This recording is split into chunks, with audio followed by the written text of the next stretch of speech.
Something exciting and kinda unexpected popped out among the rocks of the Ica Valley in Peru. The bones of a really old whale that lived almost 40 million years ago. At first, no one was really impressed because the bones they found were big and weirdly shaped, so people just thought they were looking at giant boulders. I mean, that's cool too, but things got way better when they realized those were the remains of a very large ancient animal that roamed along the coast of ancient Peru. Plus, it was probably the heaviest creature that ever lived. Sorry, blue whale, I know you worked hard to get to the top. The length of over 100 feet and weight of more than 200 tons brought you the status of the biggest animal on our planet. But it seems you've held the title long enough. Time to hand it over to our next candidate, and that one's really gigantic. This ocean beast was probably shorter than the blue whale, but heavier, with a weight that could be between 93 tons and 370 tons. If it's closer to the higher number, it'll make Prehistoric the biggest animal ever known to have lived on Earth.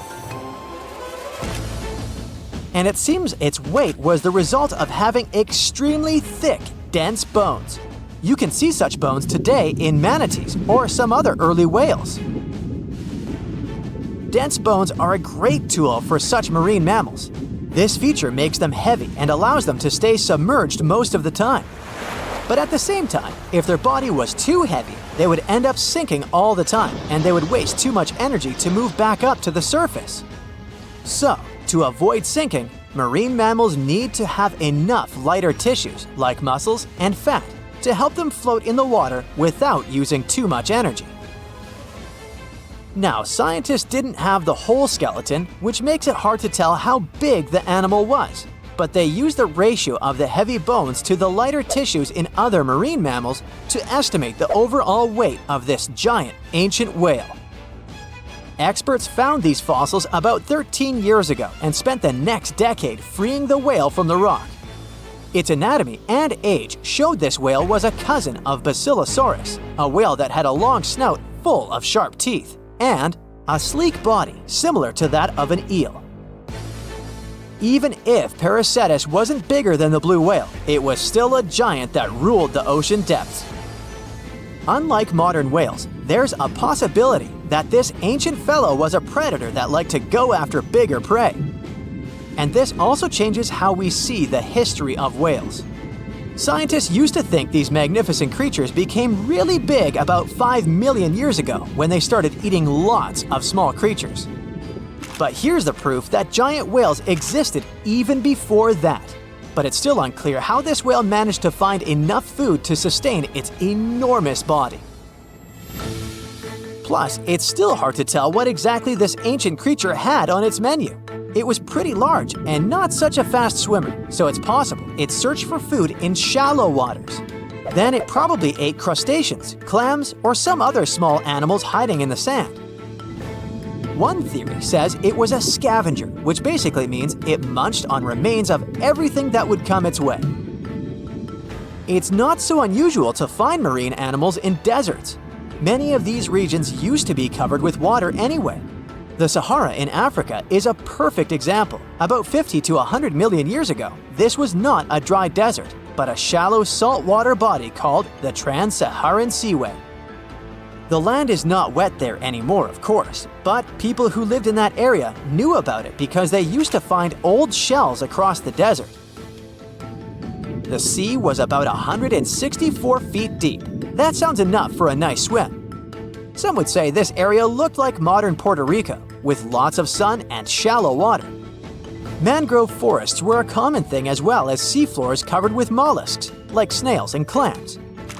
The marine sediment that was left behind after the sea had dried up is full of different fossils. And the animal that lived in that ancient underwater world didn't look friendly. Plus, they were much bigger than their relatives from modern times, so a regular-sized human would end up as a snack, not even a whole meal. Normally, when animals live on small islands, they can become much bigger than their relatives from the mainland. This is something we call island gigantism, and it happens because there are more resources or fewer predators on islands. Maybe the same thing happened in the Trans-Saharan Seaway. Even though it wasn't an actual island, the water moved in and out, which created little pockets of water. And specific conditions in these pockets might have helped animals grow bigger. So we're talking about giant sea snakes, catfish, and fish that no longer exist today. One had incredibly strong jaws, and the animal used them to eat hard things and even crush shells. Their teeth showed they were fierce predators other animals had every reason to be afraid of. They went through some changes when it came to diet, similar to some types of piranhas. And the competition to get to the top of the food chain wasn't a joke. Not when there were also such large predators as sharks, crocodiles, and ancient relatives of elephants. Sahara went through different phases. If you could use a time machine and take a peek at Earth's largest hot desert as it was about 6,000 years ago, you wouldn't have to struggle with sand and heat. You'd have a nice walk through a green and pretty lush place. In the past, people who lived in that area didn't leave drawings on cave walls that showed camels, sand dunes, and scorpions. All those things you'd see in today's Sahara. Instead, they drew crocodiles. That's additional evidence that the Sahara used to have a lot of water and plants enough to support these big yet scary animals. Around 3 billion years ago, Earth might have been mostly covered with water. Today, it's about 71% of its surface, but it seems that our planet used to be a giant ocean world with no continents at all, just some scattered islands. Scientists studied special rocks in Western Australia that formed in a place deep under the ocean called a hydrothermal vent system. To explain this better, it's important to mention two common oxygen types, O16 and O18. O18 is heavier because it has extra neutrons. O16 evaporates from water more easily, and as researchers studied an old ocean floor, they found a lot of O18, more than in today's oceans. This way, they realized ancient Earth had less dry land than Earth today. Australia is a good spot to conduct these studies because a long time ago, it also used to be a beautiful place with large animals and lush rainforests. But as time went by, the land became drier and Australia had more deserts formed, such as the Great Victoria Desert. Rainforest remained only on the edges of the continent. What happens with deserts across the globe is called desertification. That's when land that used to be good for growing things turns into a desert or something similar. Our planet changes over time, together with its climate. But desertification also happens because of human activities, like mining, farming, and building cities. And when land turns into a desert, it's a problem because it can't support people and animals anymore. Food doesn't grow there. There's not enough clean water, and animals lose their homes. To help with this problem, there's a plan many countries agreed to. They decided to work with farmers to take care of the land, fix damaged areas, and manage water better. All in all, to make our planet a better place for life. Lions, dogs, cats, all these mammals sleep in pretty comfortable positions. But not whales. They look like giant floating loaves of bread, which is a scene one diver accidentally came across in the Caribbean Sea. 6 whales were just standing upright with their tails pointed down at a depth of about 65 feet below the surface. Scientists discovered that when sperm whales take a nap, they stay in this position for 10 to 15 minutes. They don't move or breathe. But these creatures spend only 7% of their time asleep, far less than other mammals. Usually, they either rest peacefully in the water or relax, slowly swimming next to other marine animals. When they're moving and sleeping at the same time, they're actually taking a nap. These animals can't go too deep and need to stay close to the surface. Great white sharks sleep and hunt at greater depths, which means one less thing to worry about when taking a quick nap. Plus, it gets pretty cold the deeper you go, and whales need warmer environments that can help them maintain the temperature of their large bodies. When alone, dolphins enter a stage of deep sleep. It usually happens at night and lasts for only a few hours at a time. While sleeping, the animal floats at the surface. It shuts down half of its brain, I can relate, together with the opposite eye. The other half is at a low alert level, awake and ready to react if some unwanted visitor comes closer. The part of the brain that is awake also sends signals when it's time to go up to the surface to take a breath of fresh air. Marine mammals have the blowhole. That's a flap of skin they can open and close whenever they want. People breathe automatically. Your body knows what it needs to do even when you're sleeping. But whales and dolphins have a voluntary breathing system. It means they need to consciously go to the surface to get some air.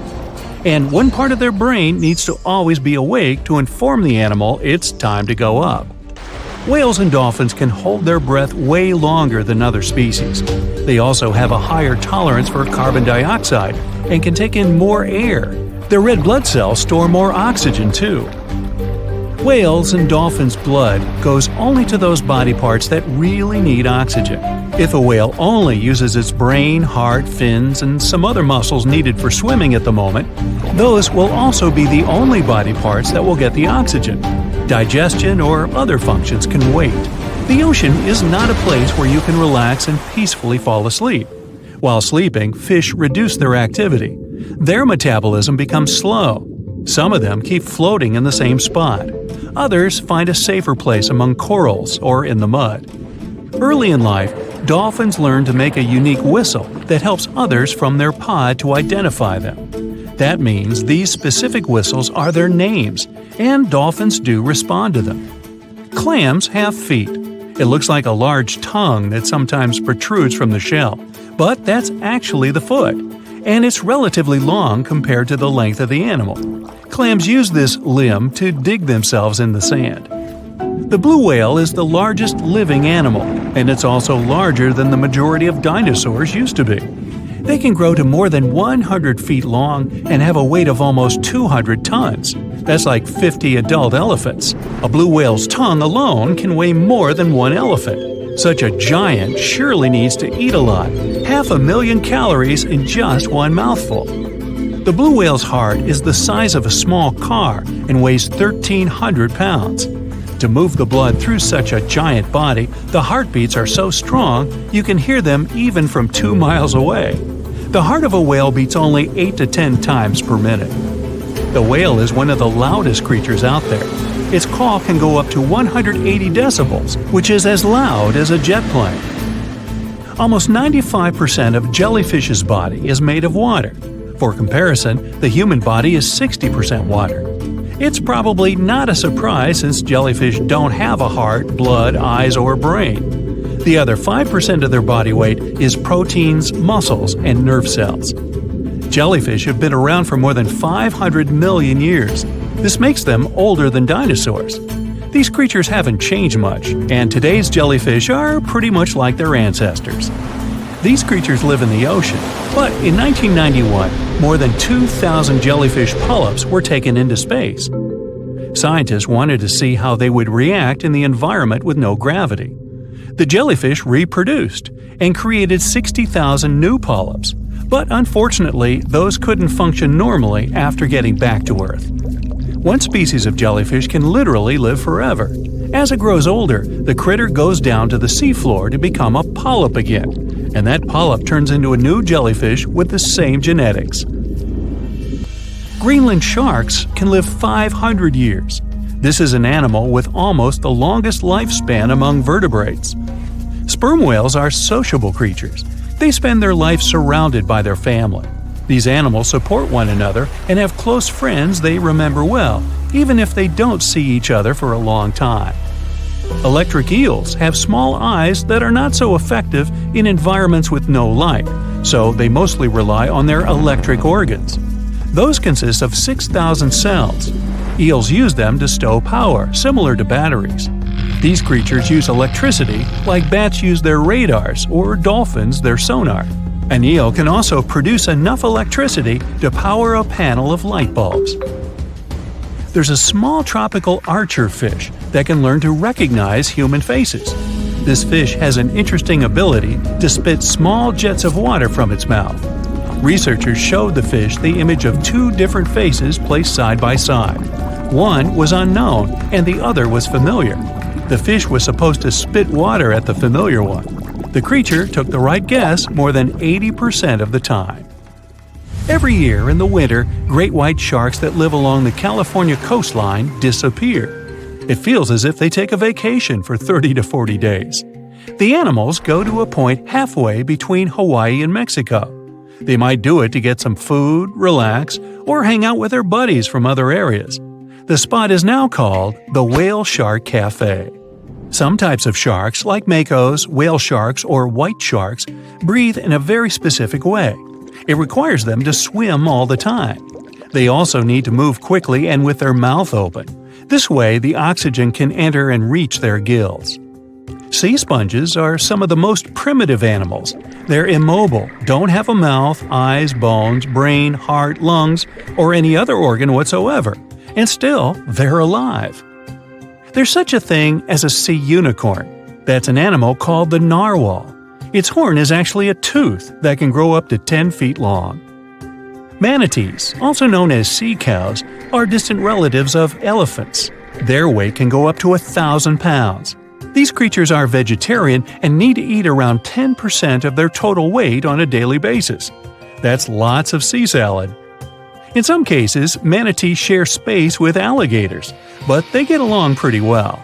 You can even find a photo from Florida where an alligator rides a manatee's back. Frogfish have special fins that help these creatures walk along the sand. They're very useful in shallow waters. A ghost pipefish is hard to see, but once you spot it, you're bound to get really surprised. Its head makes up over 40% of its body. Crabs don't feel like wasting time on such formalities as putting foods in their mouth. That's why they taste it with their feet, which is where their taste buds are. Marine iguanas are the only lizards on our planet that like spending time in the ocean, even though they mainly live on land. They're herbivores that feed in shallow waters and swim like snakes. Iguanas use their long claws to hold on to the bottom when they need to graze. Green turtles can cross over 1,400 miles when migrating. They try to find the perfect spot to lay their eggs. Penguins sort of fly when they're underwater, reaching a speed of 25 miles per hour. More than 5 million years ago, I've heard, I wasn't around then, deep sea worms and humans had a common ancestor.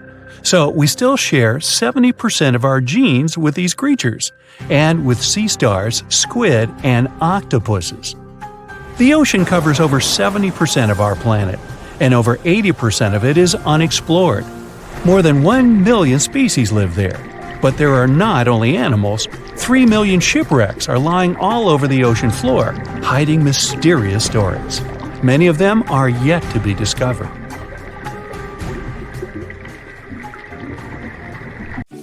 A shimmering portal closes behind your back. A smiley guide greets you. Hey, you're not the first person to travel between the worlds, but such a journey still remains something out of the ordinary. At first sight, the place is not that different from your own. The same people, the same transport, similar architecture. Then why did your friends swear it would be the trip of your life? Your travel agent told you the town you'd be visiting is at the seaside. That's why you ask your guide if you could spend some time near the ocean. He gives you a funny look, but agrees. The day's brilliant, sunny, and hot. It feels only natural to take your clothes off to get some sun. After a while, you get up to go have a swim in foamy waves. But your guide grabs your arm. His grip is unexpectedly strong, his face anxious. No, it was risky enough to come to the beach and stay so close to the water. And now you're going to take a chance with your life? Huh? That's all you can answer. There must be some misunderstanding. What's so dangerous about this beach? Rip currents? The guide suddenly calms down. Don't tell me you don't know why people from your world travel here? You shake your head, and the man starts to laugh. When he's done chuckling, he becomes serious and mutters, "Okay, I'll show you something you won't be able to forget. Ever. Let's go." You walk along the beach, keeping more than enough space between you and the water. What surprises and worries you the most is the eerie silence. The only sound you can hear is waves hitting the shore. No kids cheering, no surfers riding their boards. no fishers waiting for a good catch. Your guide slows down, and you see a small harbor. For some mysterious reason, it's separated from the open ocean by a thick metal fence with massive gates. You and your guide are heading for a large boat, or rather a ship. Just how many people are going to join us on this excursion?" you ask. "It's just the two of us and the crew," your guide replies. In our world, it's too dangerous to put to sea on a smaller vessel. And indeed, you notice no fishing boats or yachts nearby. You follow your guide downstairs and see a large cabin with a glass floor. Feel free to step on the glass, it's super thick and literally unbreakable. The ship starts vibrating and moves away from the shore. You're watching the rocky bottom, corals, and schools of colorful fish pass by. The water under the ship is getting darker. All of a sudden, your guide whispers, "Here it is." The creature is enormous, longer than a semi-trailer and almost as long as the vessel you're on. Its body shape resembles that of the modern-day monitor lizard, but longer and more streamlined. This makes the animal more fitted for swimming. Its limbs are short, with webbing between fingers. It also has a wide tail with a broad triangular plate on it. While swimming, the critter keeps its body stiff to reduce the drag through the water. The only thing that's moving is its mighty tail. As soon as you manage to get your voice under control, you scream, "A dino!" Nope, your guide doesn't agree. It's a mosasaur. They aren't dinosaurs. These creatures are reptiles. You must have their close relatives in your world, snakes and monitor lizards. The mosasaur you see is one of the largest species, which are quite rare. There are many kinds of these reptiles, and the smallest is a mere 3 feet long. The average length is 13 feet at the most. But big specimens still occur. That's why we have to build such large, sturdy ships. Just one tail swipe from this beast, and a smaller vessel would be broken in half. The mosasaur, you still find it hard to wrap your mind around it, is swimming under your boat for some time and then swooshes up to the surface. Your guide answers the question in your eyes. Mosasaurs need air. That's why they regularly rise to get some. That's the reason they prefer shallow coastal waters. The creature returns. This time, you get a chance to see its jaws. Each is completed with 2 extra rows of triangular teeth. Behind them, you spot its tongue, and wait, is it really forked? All in all, the creature's mouth looks like one of a snake, including the teeth. They're also curved backward not to let prey slip away. Your guide chooses this moment to start telling you about the awesome creature. Yeah, Mosasaurus evolved around 100 million years ago, but 34 million years later something went wrong, and they didn't disappear like it happened in your world. That's why now our oceans are very different from yours. Fish and mammals in our oceans have developed special traits that allow them to avoid mosasaurs. Plus, thanks to this reptile, we have a much greater diversity of marine species. You notice your mosasaur dashing up and to the left. When it returns, there's something that looks suspiciously like a bird in its jaws.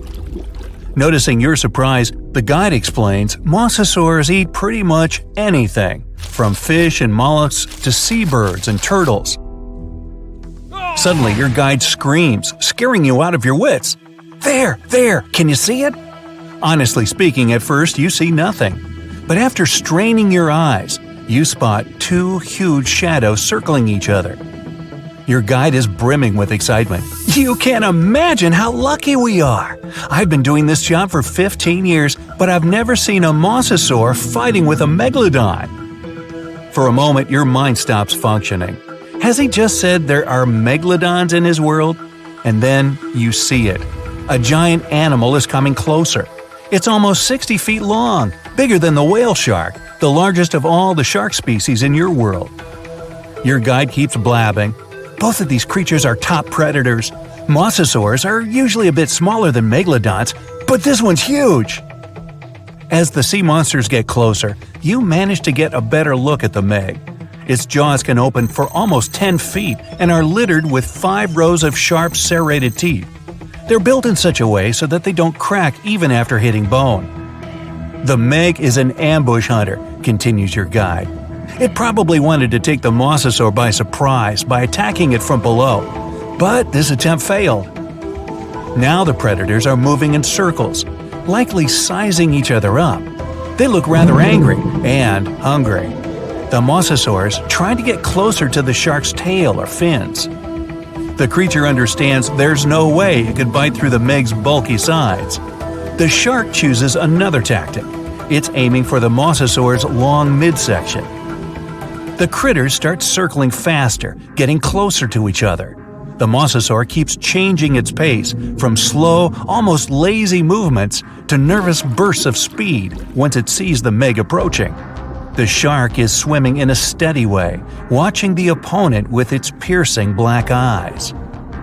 You can't help but think it's pretty obvious which animal's going to be the winner. The mosasaur's jaws are suited for small prey, like fish. Its jaws wouldn't be able to open wide enough to get around the Meg. Because even though both creatures are of the same length, the Meg's body is much more massive. Its jaws are also more powerful, designed to deal with whales and other large marine animals.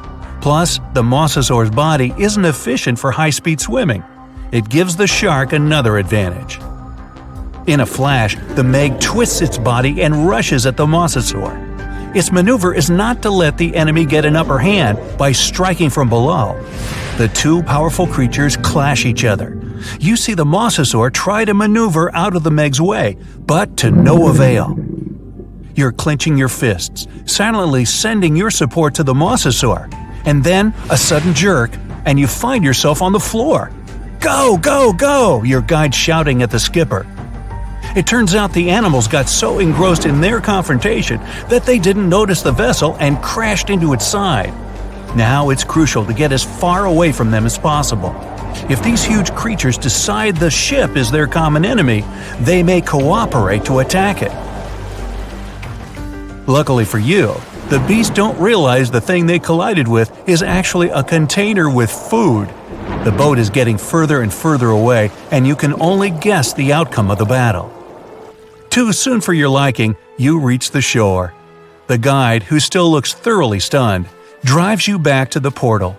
You, similarly awed, thank him and step through the shimmering veil. You're clutching at a mosasaur tooth in your hand. It's the skipper's gift to you, the only reminder about the incredible world where mosasaurs are still roaming the oceans. Hey, let's take a deep dive into ocean waters to see which of these creepy-looking animals are our friends. We're swimming in the tropical waters of Balava Island near Fiji. Can you see those giant creatures the size of a Volkswagen Beetle? Those are manta rays. They've got a long whip-like tail and large flat diamond bodies. There are two species of manta rays, the reef manta ray and the giant manta ray. They belong to the same family as sharks, but they only have small teeth in their lower jaw. They feed on zooplankton, tiny fish, and crustaceans. Manta rays are social animals, and they like people. Once you let them come close to you, they'll swim around you to observe you. Don't chase them though, because they're super fast swimmers. Their name translates to cloak or blanket, and out of all sea creatures, they've got the largest brain compared to body weight ratio. These fellas can recognize themselves in a mirror. The Asian sheep's head wrasse follows. Even if it seems unsightly, it's one of the friendliest fish you'll come across in the shallow waters of Japan, China, and Korea. It has protrusions on both its jaw and head. It likes to hide in its anemone, and it's usually scared to go out even at 40 inches long. One of these fellows developed a friendship with a Japanese scuba diver 30 years ago. When the diver found the fish, it was injured, and he helped it recover. The diver had been the caretaker of an underwater Shinto shrine. He calls the fish by hitting the underwater bell. Time to go swimming with the largest fish in the world, the whale shark. Though these creatures are sharks, they have a lot in common with whales. They can live for 100 years, though they've got tiny brains. They're indifferent to humans. These fellas don't care about anything they can't eat. And unlike other shark species, they won't bite you. Whale sharks are filter feeders. They do have teeth, 3,000 of them, but they don't use them. They've got a massive mouth, like me, but their throat is only the size of a quarter. Next, we have the sunfish, a fish without a tail that looks like it's been cut in half.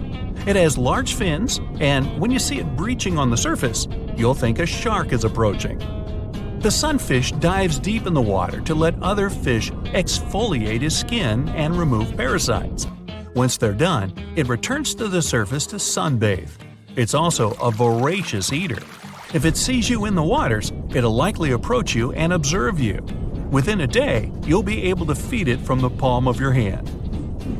Time for the animal that looks like it's always smiling, the bottlenose dolphin. It's one of the most social sea creatures, and it travels in groups. It enjoys playing, hunting, raising calves, and helping out its community. Bottlenose dolphins are excellent swimmers, with speeds reaching 19 miles per hour. They usually come up to the surface to breathe air through the blowhole on their head. These creatures are great communicators, and they send messages to each other. They use echolocation to navigate and find food. When they spot people, they become very friendly, so much that they let their guard down, and it makes them vulnerable to other sea creatures such as sharks. Heading to the Pacific coast, we'll come across some gray whales. Their skin is covered with parasites and other organisms that make their snouts look like rough pieces of rock. We gotta get on their nice side first. Gray whales can attack a large boat, a ship, or a vessel if they sense their calves are in danger. But generally, they're friendly and appear unbothered by rowing kayakers. In some cases, they'll approach small boats and allow humans to touch them, though you're required by law to keep your distance. If it wants to get closer, it will. If it feels threatened, it will act aggressively. Now, let me show you a fish with a tool on its head, the hammerhead shark. Their skull helps them with hunting. Their eyes are placed on the hammer's outer edges and gives them a 360-degree vertical view. But they've got a blind spot in front of their nose. Their heads are like metal detectors. Most of what they want is below the sand surface. So they lightly dip their heads in the sand and sweep up whatever is under there. You'll see them in temperate and tropical waters, both near the shorelines and offshore. They usually move in groups. They're mostly harmless to humans and divers, but there have been a few occasions where they got aggressive. But before they do, they'll give you a bunch of warning signs, and divers know how to handle them. Now, I'll show you something kind of smaller, the sea lion. These creatures are a bit tricky. They're playful, aggressive, arrogant, smart, and above all, curious. Sea lions can't breathe underwater, but they can dive almost 1,000 feet deep, and they can hold their breath for a long time. They take in air through their nose, and once they dip their heads in the waters, their nostrils slam shut. If they spot humans at the beach, they'll stay away and wait for them to leave. Wild sea lions aren't the friendliest to anyone, especially if they feel threatened. The approachable ones have been trained in captivity. Beluga whales are next. They're white with bulgy heads, and they're amongst the most social and loudest you'll ever meet. Their upwards-facing mouths make them look like they're smiling. When beluga whales are born, they're a dark gray shade. It takes 8 years for their skin to turn white. They can change the shape of their heads by blowing air around their sinuses. Beluga whales love humans. Once they make human friends, they don't want to leave. Even though they're wild animals, they become too entrusting with people. Marine biologists suggest staying away for their safety. Have you heard of sea cows? Those are actually called manatees. You'll see some in rivers and others in the ocean. Even though they're large, they usually stay in shallow coastal areas, munching on seagrass, leaves, and algae. Manatees bring their heads to the surface every 4 minutes or so to breathe, but they can hold their breath longer than that. They're slow travelers, and even if they aren't as smart as dolphins, they can understand colors. These fellas are gentle giants, and they like to approach humans searching for warmth. Next, we've got the basking shark, the second largest shark in the world. Their mouth is their most impressive feature, like me, since it can open more than 3 feet wide. Okay, you win. These creatures have an intimidating appearance, but despite their size, they're harmless to humans, and divers swim with them. They're very social and can form schools of 100 individuals. They swim near the water surface, filter feeding on plankton. They too have a bunch of teeth that they don't use. Do you know which creature can sing loud songs for 30 minutes? I know, berry manatee. That might be before your time. Actually, it's the humpback whale. Scientists aren't sure why they make those low howls and noises. They might be trying to communicate with others to attract mates. You'll see them near coastlines, feeding on tiny food, and they use their flukes to propel through the water. Humpback whales are less friendly than gray whales because they're very cautious. But they're the heroes of the ocean. They try to save other animals from orcas, and experts say they're capable of decision-making and problem-solving. On one occasion, a humpback whale jumped in to save a whale biologist from a tiger shark. Now, let's try to spot the expert in disguise, the Caribbean reef octopus. The specialized color cells help it blend in with the sand and ocean rock's rough texture. But Caribbean reef octopuses are loners, and they like to get around on their own. This creature is also teeny tiny. It can grow almost 5 inches, and with their legs getting as long as the average person's foot. If you get too close to them, they'll likely turn blue and warn you that they feel threatened. Even though they're trusting, it's better to keep your distance to keep them calm. A weird-looking creature walks around like a living vacuum cleaner down in the ocean's pitch-black depths. I'm talking about sea pigs. They got their name from their pinkish bodies, and they fit in the palm of your hand. These creatures don't swim, they walk around on the seafloor. Their legs consist of 5 to 7 pairs of enlarged tube feet, and they have tentacles around their mouths to fiddle through the mud to find scum to munch on. Yumbo! Since they're vulnerable, they have poisonous skin for protection against other sea creatures. If you encounter one, it'll be quite friendly, but if you want to keep it as a pet, you'll need a very deep tank. Speaking of slimy water creatures, let's talk about comb jellies. They're friendly animals that like to swim close to the shore on warm summer evenings. There are 2 types of comb jellies, some with 2 tentacles and some without any. You can spot them at night since they glow in the dark and light up the waters. One of them is the sea gooseberry. On the sand it looks like a transparent blob of jello, and it can fit into a teaspoon. Unlike jellyfish, comb jellies don't sting because they don't have stinging cells, and they're safe to swim with. It looks like a prehistoric creature that came from the time of dinosaurs. This scary beast is called the basking shark. It can grow up to 39 feet. People have only reported 3 of them in the past 160 years. The last sighting was in 2015, and before that, about 80 years ago. These sharks sometimes rise to the surface to filter out small animals, such as shrimps and other small crustaceans, when they want to have a nice, tasty seafood dinner. But when there isn't enough grub at the surface, they go down to the depths of almost 3,300 feet, where they tend to stay for months, which is something researchers discovered using satellite tags. Tag, you're it! Now, basking sharks like to spend their time in more temperate waters, but they can migrate long distances. They live across the globe, but in warm tropical or subtropical areas, they won't go near the surface because they're not fans of high temperatures.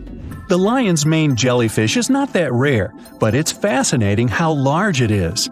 It's the biggest among jellyfish species and the longest animal. Its total length can reach 120 feet.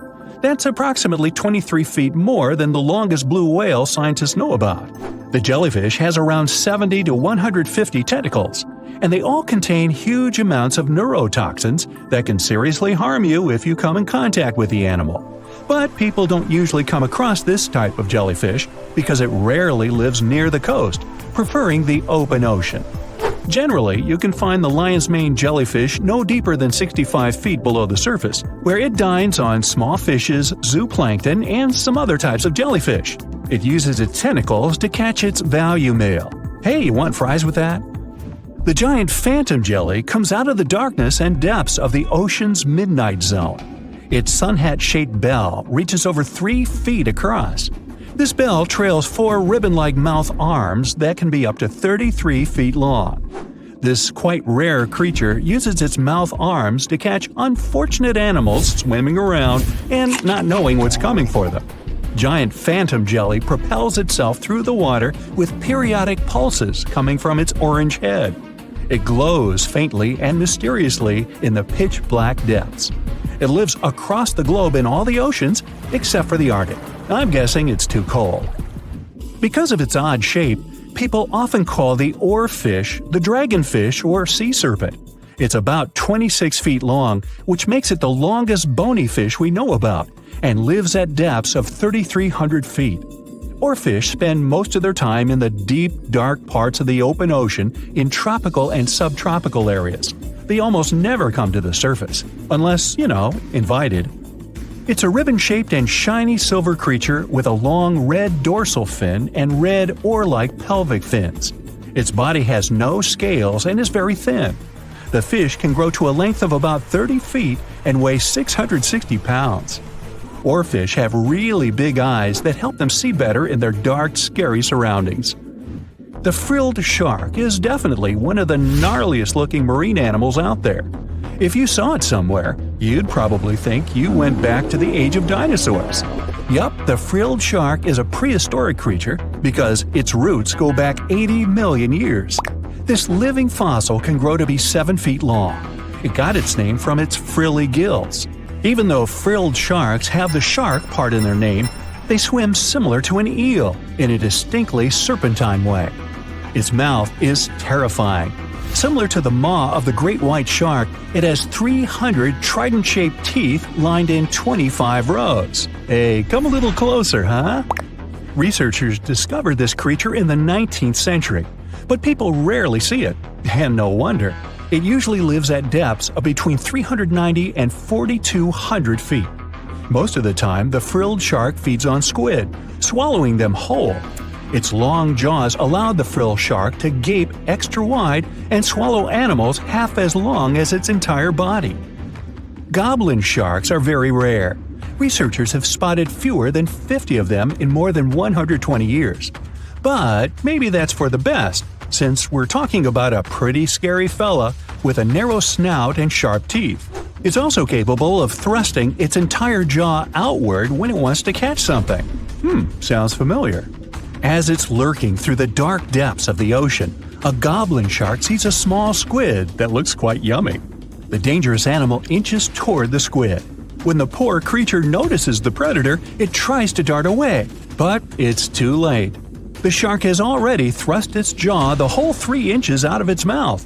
This jaw is connected to the flaps of skin the shark can unfold. This helps a lot because the goblin shark is a sluggish animal, so it's pretty hard for it to chase its food. After finishing its lunch, the goblin shark puts its jaw back in its mouth and swims away as if nothing's happened. Goblin sharks mostly live at the bottom of the ocean. Like many other shark species, they prefer swimming alone. Here's a silver-colored creature with very rough skin. That's the ocean sunfish, with a total length of almost 11 feet. Its other name is mola. The ocean sunfish is the heaviest of all bony fish out there. People sometimes call it a swimming head because of its bizarre appearance. These creatures have such a weird shape because they're born with a back fin that never actually grows. It just folds into itself as the animal matures and creates a rounded rudder. The sunfish is a bit clumsy. It moves with the help of its mighty fins that allow the animal to swim on its side. This marine inhabitant is a solitary creature. It mostly feeds on zooplankton and jellyfish. The spotted wobbegong is one of the world's rarest sharks. It grows to be more than 10 feet long. It may not look as terrifying as some of its shark relatives, but it's pretty good at catching unsuspecting animals swimming past, mostly during the night. The animal has a spiracle, which is why it can breathe while staying still at the bottom of the ocean. It's motionless most of the time, which is why you can barely notice it. Its flat body and large pelvic and pectoral fins blend in with the underwater terrain. That's why they're so good at hiding. This ability helps when these sharks want to protect themselves too. Wobbegong means carpet shark. They usually live close to the ocean floor in coral reefs, on sandy bottoms, and under piers. People have even spotted the shark in the water that is barely deep enough to cover its flattened body. Now, blobfish lack teeth and bones, so they can't actively hunt. Since they don't have much muscle mass, they can barely move around. Hey, I had a roommate like that once. They get their energy from animals they scoop up from the seafloor. They also know how to conserve this energy. That's how it usually goes with deep-sea creatures. They don't have as much food as those animals that swim closer to the surface. Instead, they have special body mechanisms that allow them to save energy for the times when they don't have much to eat. Pressure at the depths where the blobfish lives is 120 times as high as that at the surface. That's why the bizarre creature looks like a weird gelatinous mass only when you bring it up to the surface. The pressure here is not strong enough to keep its body together. Hey, breaking up is hard to do. The white margin stargazer could compete with the blobfish for the title of the ugliest animal in the sea, don't you think? Now, this animal has eyes on the top of its head, together with an upward-facing mouth which the creature uses to hide itself in the sand. That's where it spends most of its time, with only its eyes protruding from the sand. It chills this way until some small animal passes by. It can lunge at its target incredibly quickly, literally within milliseconds. This creates a vacuum in the water that pulls in a crab, fish, or some other small, unfortunate animal. Another tactic involves venom. This fish has a venomous spine in its shoulder blade that helps with catching other animals and defending itself against enemies. Even though it's not related to the electric eel, the white margin stargazer can generate an electric shock as powerful as 50 volts. Ow! The Heikegani crab lives off the coast of Japan and has a distinct pattern on its shell that looks like a human face. More specifically, the face of an angry samurai, hence the nickname the samurai crab. The scarlet-striped cleaning shrimp is a natural hitchhiker. It stands on the sea floor and waves its long antennae for fish and sea animals to go down and pick it up. Then it pays for the ride by cleaning the host from bacteria and plankton. Sea salps are often confused with jellyfish, although they're closer to Portuguese man-o'-war. They're very quick to mature, growing from newborns to adults in less than 48 hours. The Galapagos Islands are legendary. They've got giant tortoises, blue-footed boobies, Sally Lightfoot crabs, and red-lipped batfish. But if you've ever swum around there, you might have seen something really unexpected in the water. Iguanas, everywhere. These large marine reptiles eat the algae that grow on underwater rocks. They're strict vegetarians. I bet the fish are happy about that. A long flat tail designed for swimming helps them move around, and sharp claws keep them on the rocks for their daily sunbathing sessions. But watch them closely, they sneeze a lot. They haven't got a cold or anything, they're sneezing out salt. A special gland keeps the salt out of their nose, and they've got to get rid of it somehow. Sounds painful. What's cool is that they don't mind us in the water with them. Because the islands have been so isolated, the creatures here aren't afraid of humans. Fish can fly too. Thanks to their wing-like fins, flying fish can soar a distance of about 600 feet, almost as long as 2 football fields. They need flight to escape from predators. The skeleton shrimp could be the stuff of nightmares if it wasn't so tiny. As it is, it looks like a stick insect, but almost completely transparent. This creature looks more like a fish from a horror movie than from Earth's oceans. The sea devil anglerfish resides at a whopping depth of 3,200 feet and has no shortage of weird features: razor-sharp teeth, a misshapen body, and an unsettling stare. But perhaps the creepiest thing about the sea devil anglerfish is the way it catches its prey. It has a fishing rod-type appendage on its forehead that has a glowing light attached to the end to attract animals. Once these animals come close enough to the light, bam, they're captured by the sea devil's massive jaws. These guys are even capable of eating prey larger than they are, so their eyes aren't bigger than their stomachs. Starfish can cover their prey with their stomachs and eat it outside its body. Then, they simply bring their stomachs back inside. Well, that's handy. Their relatives, sea cucumbers, can do the same party trick, except that they leave part of their guts behind to scare their attacker. It's okay, the missing parts quickly grow back. Cockatoo squids, or glass squids, are a large genus whose members can reach quite impressive size. Yet, one thing they have in common is that their bodies are transparent, and the internal organs glow in the dark. Despite the hairy octopus looking like it's forgotten to comb its hair in the morning, it's actually its skin that's sticking in every direction. Other sea creatures have a harder time realizing where the octopus itself is this way, I guess. The hairy squat lobster lives in reefs, hiding from its enemies in crevices. If you're lucky to see it, you'll instantly notice the drastic difference between its whitish hairs and vibrant pink and violet claws. If you step on a sea urchin, you're gonna know right away. Look at those spikes. While they're not aggressive, they've got a great defense going against any creature that wants to eat them. Venomous spikes and a poisonous bite. Pick your poison, literally. They live in all the oceans of the world, so avoiding them is out of the question. They mostly hang out in shallow water, hiding in rock pools and reefs. So unmindful people step on them a lot. The long venomous spikes of the urchin look like needles. They feel like them too. They can go in quite deep. Plus, they release a strong toxin. So, what's the cure?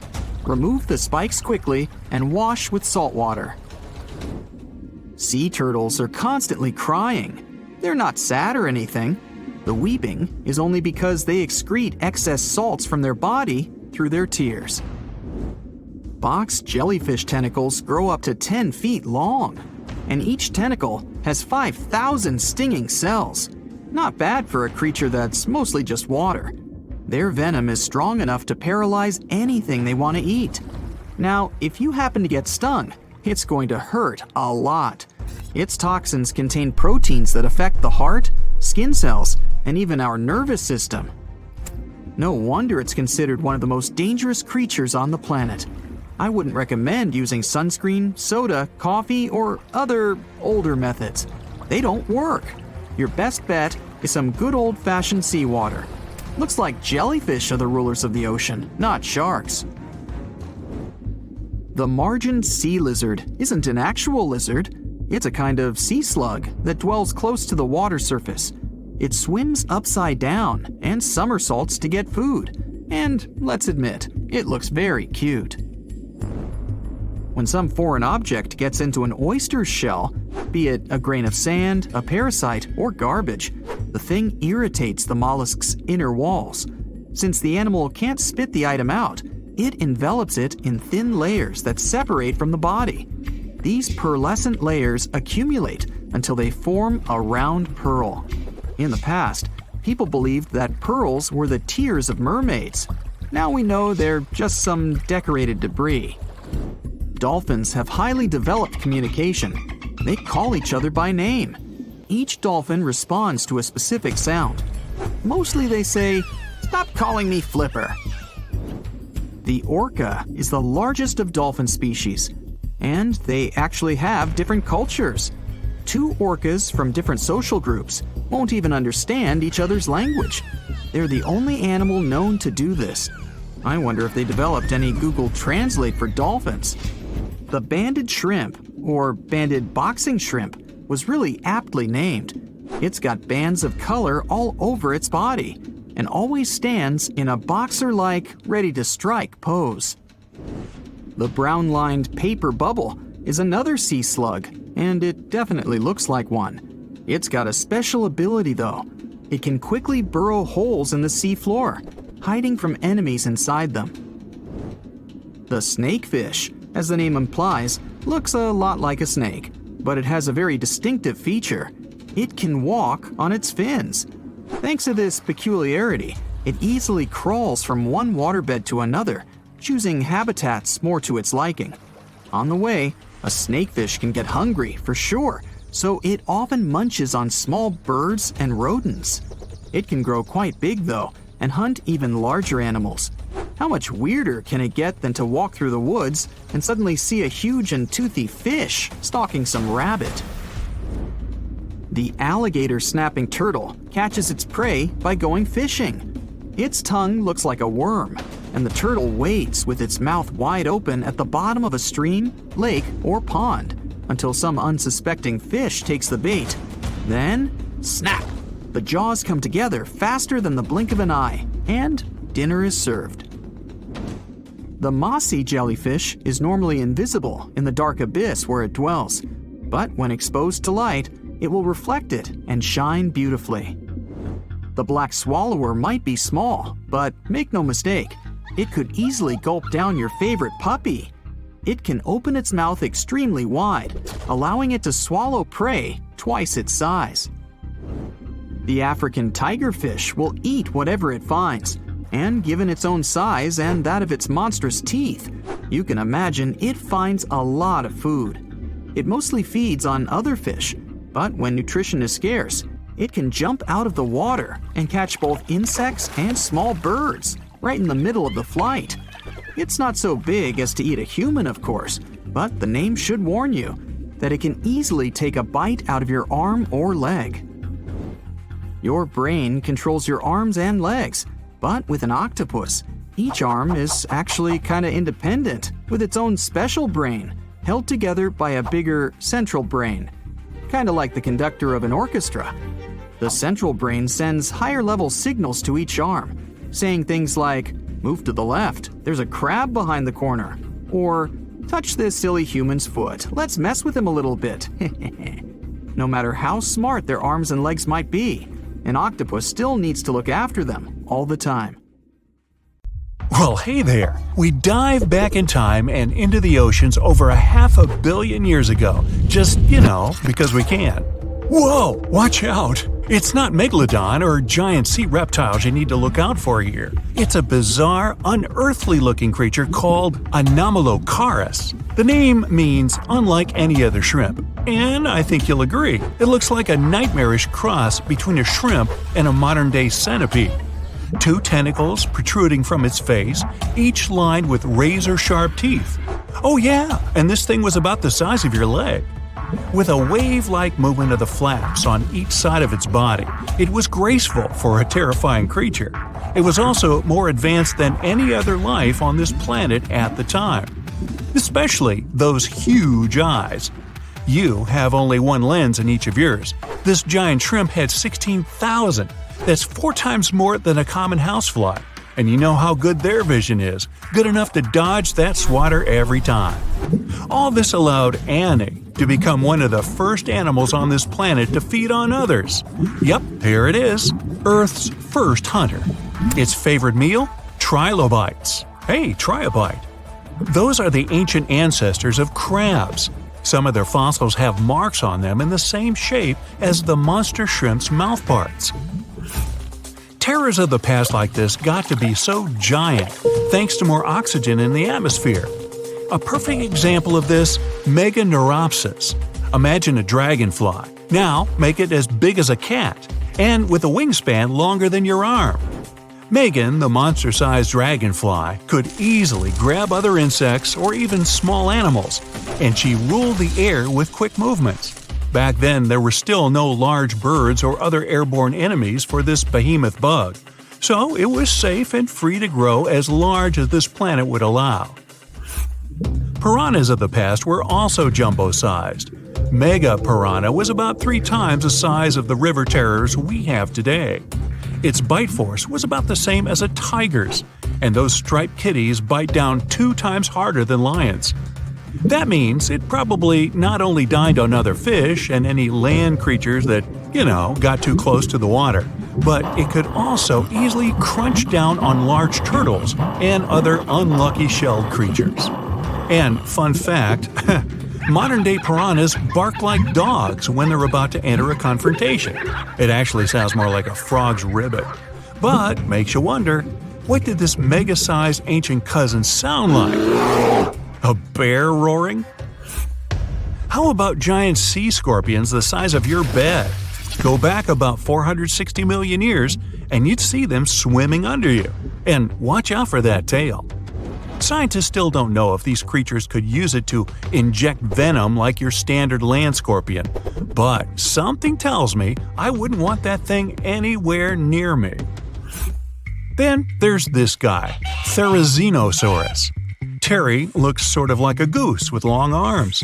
Oh, and did I mention this goose dino is about 2 stories tall and longer than a bus? Yow!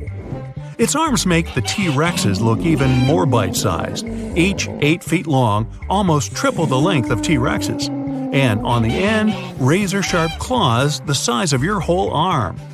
Now, don't worry about those lengthy claws too much, though. Terry probably used them to cut through giant termite nests. So, this huge reptilian goose was more interested in eating bugs and plants. Another mega monster for you, Megatherium. The giant ground sloth could look a giraffe straight in the eye and weighed as much as a hippo. It moved mainly on its hind legs and used its massive tail as support.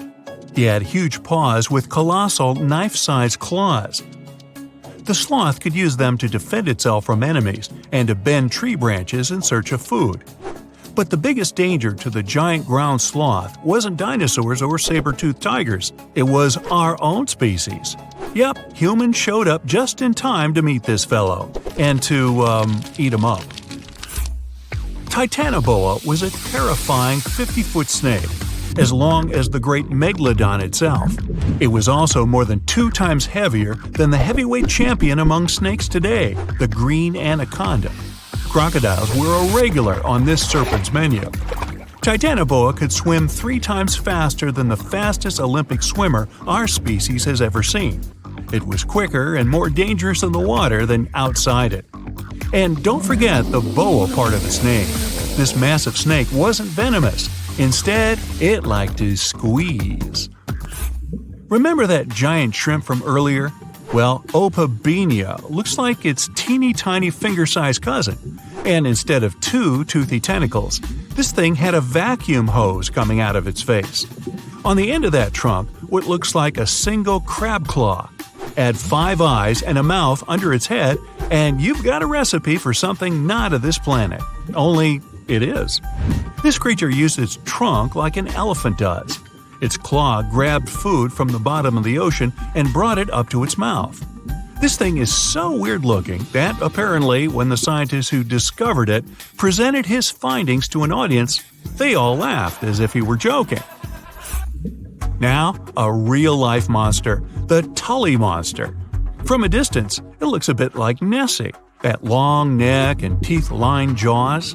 But get closer, and you'll see it's more like a long nose with a mouth attached at the end, like a mosquito. Its eyes are further back, sticking out of tubes all snail-like. Tully was an ancient mollusk, about the size of your forearm. It probably dined on jellyfish and shrimp 300 million years ago. Thylacus smilus will put a smile on your face as long as you don't get too close. No, it's not a relative of the saber-toothed tiger. It was a marsupial, making it more related to a kangaroo than anything. And if you compare them to body size, its fangs were actually longer than a saber-toothed tiger's. And they grew continuously. As for that beard on its chin, that's actually all chin. The lower jawbone grew down to a point under the mouth. Those fangs were rooted to the skull, going way back to its eyes. When the mouth was closed, that bony beard protected the long, sharp teeth from breakage. Staganapolis, not to be confused with Minneapolis, might look like a big crocodile with a squished-in snout, but it was mostly harmless. Its small head and very few teeth meant the reptile didn't have much to work with when protecting itself. That's what all those armored scales were for, and no need for huge fangs or long rows of razor-sharp teeth when you're a plant eater. That beak-like tip on its nose allowed the stag to dig up plants. So, really, this reptile was more like a 10-foot scaly pig than a croc. Basilosaurus was a type of ancient whale that lived on our planet about 45 million years ago. Not quite as long as a blue whale, but this guy was still big enough to munch down on other whales and even sharks. Some people believe these monsters could still exist today. Eyewitnesses claim to have seen a giant sea dragon, and Basilosaurus fits the description.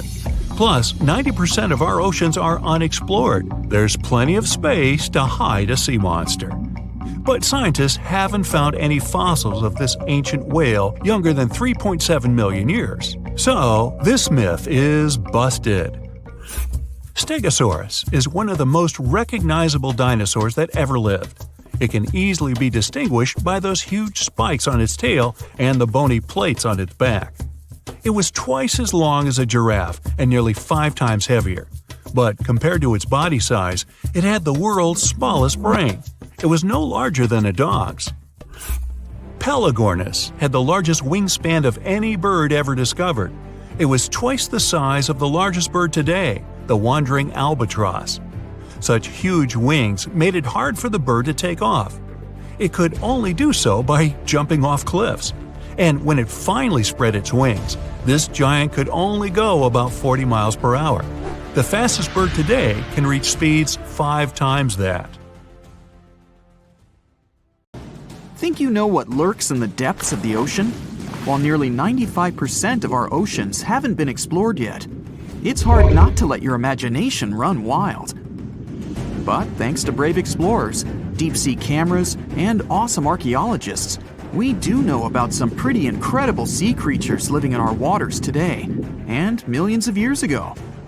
From the 9-foot spider crab to the 60-foot prehistoric Megalodon, these sea dwellers come in all shapes and sizes. But let's focus on sea creatures famous for their huge size. Can you guess which living species of whale is the largest? Well, it's not the orca, but that's a good guess. The orca is a toothed whale that can grow to anywhere from 23 feet to 32 feet, which is slightly smaller than a school bus. How about the narwhal? Nope, they're not the biggest either. These unicorns of the sea live mainly in Arctic waters and only grow 13 feet to 20 feet in length, and that's including their 9-foot tusk. Tired of guessing? Okay, I give in. The largest whale that still exists today is the blue whale. At a jaw-dropping 82 feet to 105 feet, the blue whale is not only the biggest whale we know of, but is currently the largest animal to have ever lived on Earth. Seriously. These animals are bigger than a T-Rex, and even the prehistoric Megalodon. If you were to put a blue whale next to a school bus, it would look like it could swallow it. Think about that. According to National Geographic, a blue whale's tongue can weigh the same as an elephant. And their hearts can weigh as much as a car. That doesn't even sound possible. It's no wonder these giants need to eat about 4 tons of krill every day. While there aren't too many animals living today that can compete with the blue whale's epic proportions, there is an entirely different species that is a good contender, and it's not quite what you would expect. It's a jellyfish. No, I'm not talking about the little jellyfish that wash up on the shore and ruin a perfectly good day at the beach. I'm referring to the lion's mane jellyfish, the biggest jellyfish around. This invertebrate can grow up to 120 feet long. They also come in different gorgeous colors like red, purple, or even shades of orange. As if their length wasn't impressive, the lion's mane jellyfish boast a whopping 8 sets of 70 to 150 tentacles. That means they can have up to 1,200 in total. And here's the giant oceanic manta ray, the largest type of ray in the world. Their wingspan can be longer than a bus. These guys can reach 30 feet in length. They also have the biggest brain compared to body size among all fish. Unlike their stingray cousins, mantas don't have venomous tails. And while the lion's mane jellyfish and the blue whale are yet to be beaten for the longest sea creature, there is one marine creature that can grow even larger in length. The Portuguese Physalia physalis, tentacles and all, can reach a length of 165 feet long, and that's according to mentalfloss.com. While this thing may look a lot like a jellyfish, it's actually known as a siphonophore, and there are hundreds and sometimes thousands of them that are genetically identical. Their long tentacles help the organism catch prey, and its sting is fatal to most animals, even humans in some cases. What's even creepier is that if one of the tentacles comes off the organism for whatever reason, it can float around the water for days before decomposing. Even if it's detached, this tentacle can still sting you. But don't go running out of the ocean just yet. Your chances of being hurt by a Portuguese Phacelia phasalis sting are pretty slim. However, if you do get stung, the side effects aren't pretty, with welts, stomach cramps, an elevated heart rate, and an upset stomach. While you don't want to go anywhere near these long creatures, they sure are pretty to look at. Check out all those colors. The Shastasaurus is the biggest marine reptile that has ever existed. These predators lived during the late Triassic period, about 210 million years ago. These amazing giants could reach lengths of up to 69 feet and weighed more than 75 tons. This made the Shastasaurus as heavy as a blue whale. And if you could stand this creature up vertically, it'd be as tall as a 7-story building. Despite appearances, the Shastasaurus was actually pretty slim for its size. Its ribcage was only 6 feet across. You'd think that this big guy was chowing down on other dinosaurs, but that's not the case at all. This reptile survived on a diet that consisted of small fish and cephalopods, like octopuses and squids. The Albertonectes is a bright representative of the plesiosaur family, meaning that this marine reptile had a small head on an incredibly long neck and large flipper-like limbs that helped it move through the water. These creatures occupied the seas around North America 76 to 70 million years ago. The length of this sea monster could reach 38 feet, with its neck taking up 23 feet of that length. Its neck was a true record breaker. It had a whopping 76 bones in it. No other animal known to humankind has had so many vertebrae in its neck. Scientists aren't sure why they needed such a lengthy neck. They might have used it to collect shellfish off the seabed, or perhaps it helped them capture their main prey, fish and squids. This aquatic reptile also had gastroliths in its stomachs. Some of them were as big as 5.5 inches in diameter. The Tylosaurus belonged to the mosasaur family. It dominated the shallow seas of North America about 85 to 80 million years ago. This was an enormous predator, with the biggest representatives reaching 45 feet in length. It had a narrow hydrodynamic body with a blunt, powerful head that the animal used to ram and stun its prey. Its body was equipped with agile flippers and a long tail decorated with a maneuverable fin. The Tylosaurus was a carnivore, and its diet included not only fish, turtles, and small sharks, but also other mosasaurs, plesiosaurs, and flightless birds. Meet Ophthalmosaurus. This prehistoric reptile thrived during the late Jurassic period and lived in oceans all over the world. Ophthalmosaurus weighed somewhere around 6,000 pounds and grew to approximately 16 feet long, according to newdinosaurs.com. That's about the same length as the beluga whale that exists today. It's too bad these guys went extinct before we had a chance to see them ourselves, as their cartoonish wide eyes and dolphin-like features are pretty darn cute. Of course, the Ophthalmosaurus evolved over time to become ophthalmologists, or eye doctors that we know today. No, that's just a lie. Just testing you. The Mosasaurus is a truly gigantic predator that dominated the seas all over the world about 66 million years ago. According to fossil evidence, some specimens could be more than 50 feet in length. This fact makes the Mosasaurus the biggest marine carnivore of its time.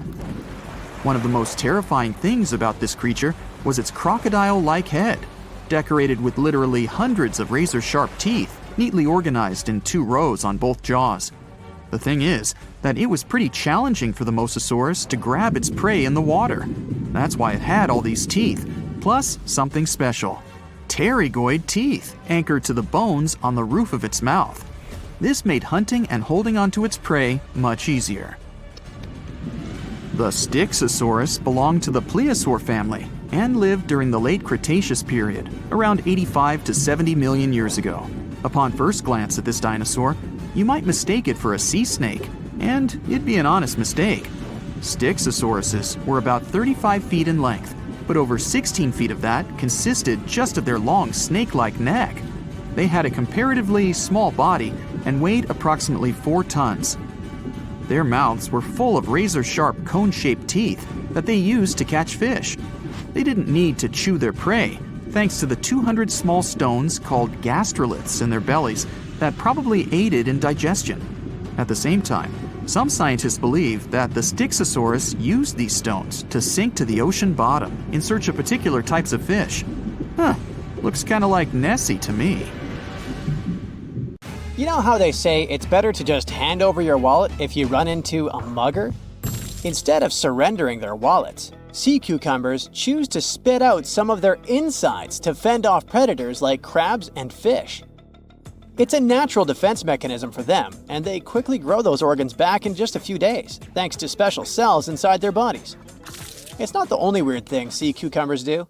They can actually breathe through their rear end.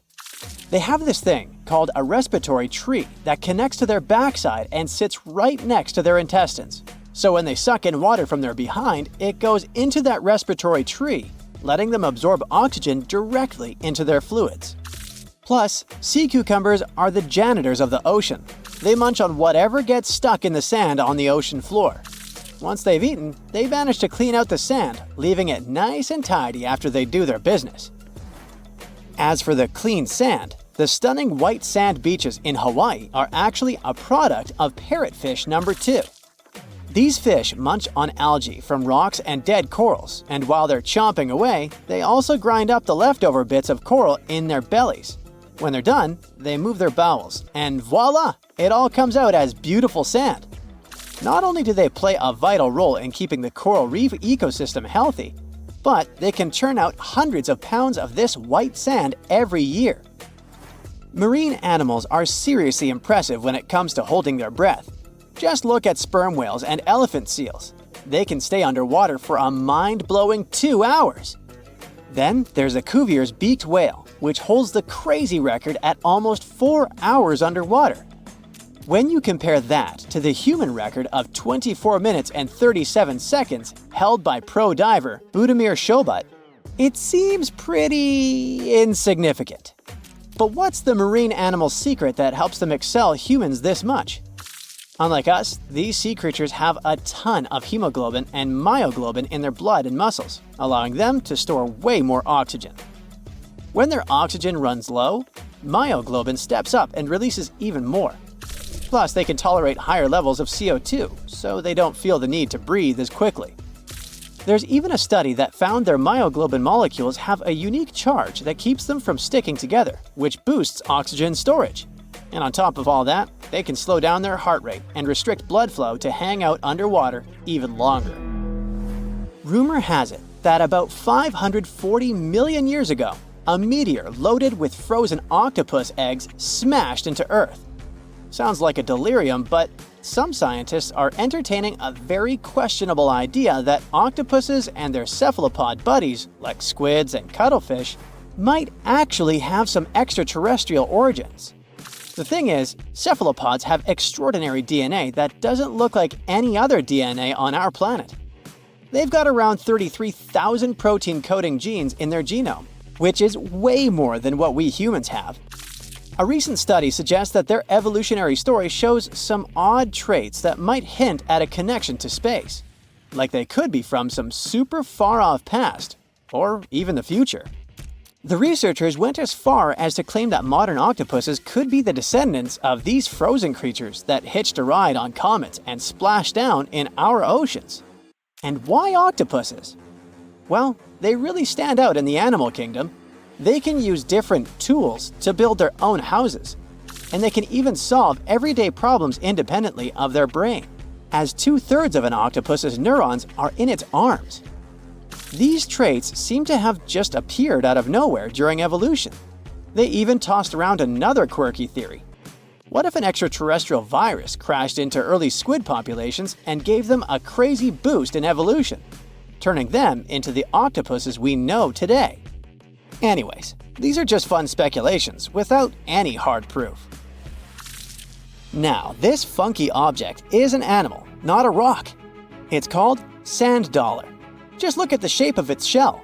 Once sand dollars are exposed to the sun, their shells lose their soft, spiny covering and become bleached white.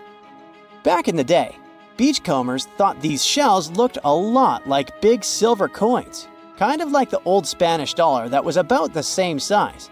But if you prefer, you can call them sand cakes instead. These quirky creatures have tiny spines on their surface, and they glide along the ocean floor. They use small tube feet that line the grooves on their underside to grab bits of food like plankton and algae, which they then send to their mouths. Inside, they have 5 triangular teeth that help them munch on their meals. In some Georgia folklore, sand dollars are said to represent coins lost by mermaids. Sand dollars have a unique talent for cloning themselves. They can do this for a bunch of reasons, like when a predator comes around. Some species of sand dollar larvae can actually split in half as a defense mechanism. It takes about 24 hours for them to clone themselves, and the new larvae end up being about 2/3 smaller than the original, which helps them hide from danger. Wait, is that a giant sea hot dog racing through the ocean? Sorta. Some scientists have joked that sperm whales seriously resemble enormous hot dogs. These massive creatures can take quick naps, standing up for about 10 to 15 minutes. They only sleep about 7% of the time, mostly between 6 p.m. and midnight. Sperm whales also have a cool ability to retract and extend their eyes, thanks to a thick retractor muscle around them, but they can't actually roll their eyes in their sockets. Plus, they have the most asymmetrical skull of any mammal out there. Oh, and let's not forget, they have the largest brain of any living creature, weighing in at over 9 pounds. Unlike us humans, if dolphins went into full-on snooze, they'd stop breathing and could drown. So they figured out a genius solution. They let only one side of their brain sleep at a time. This means one half stays awake to keep them breathing and watching out for any potential threats. When they snooze, they only close one eye. If their right brain is resting, their left eye is shut, and vice versa. This unique sleep style is called unihemispheric sleep, and it lets them recharge without ever fully losing awareness. On top of that, dolphins might be using corals and sponges like their own little pharmacies. Scientists have seen them rubbing their bodies against specific types of coral and sponges, suggesting they might be treating skin issues. They've even spotted dolphins lining up to take turns at these spots, using corals like Gorgonian coral Rumphella aggregata, leather coral, and some sponges. What's really fascinating is that researchers have analyzed these corals and found they contain compounds that could help with dolphin skin conditions, which can sometimes lead to infections and lesions. Now, the big question is figuring out exactly how each type of coral helps dolphins, and if it really boosts their health overall. Sea urchins aren't exactly the Usain Bolts of the ocean. They move slowly by crawling with their tube feet and occasionally give themselves a little push with their spines. These little guys have just 5 teeth, which they use like a beak to scrape algae off rocks, which I'm pretty sure is the ocean's version of an all-you-can-eat buffet. But since all that scraping wears their teeth down, they're in a never-ending dental replacement program. Scallops are the underwater equivalent of the world's most confused security cameras, sporting up to 200 tiny eyes on their shells. These eyes are high-tech. They can even adjust their pupils to light. Instead of working like ours, scallop eyes have a unique setup. Light goes through a pupil, lens, 2 retinas, and then hits a mirror made of guanine crystals that reflects it back. Scientists were puzzled about how they see since their main retina often gets blurry light. But it turns out, scallops can change their pupil size by about 50%. Just don't expect them to do it in a hurry, as it takes a few minutes. Now here's something really neat about orcas. They're expert hunters, and they do it in groups called pods. A pod can consist of up to 40 orcas, forming a very effective hunting team. Interestingly, there are distinct types of pods: resident and transient. Resident pods are more into fish, while transient pods have a taste for marine mammals. But no matter what type of pod they belong to, all orcas have one thing in common: they are master collaborators. They work together using smart hunting techniques that are often compared to the teamwork of wolf packs. Almost 95% of jellyfish's body is made of water. For comparison, the human body is 60% water. It's probably not a surprise since jellyfish don't have a heart, blood, eyes, or brain. The other 5% of their body weight is proteins, muscles, and nerve cells. Jellyfish have been around for more than 500 million years.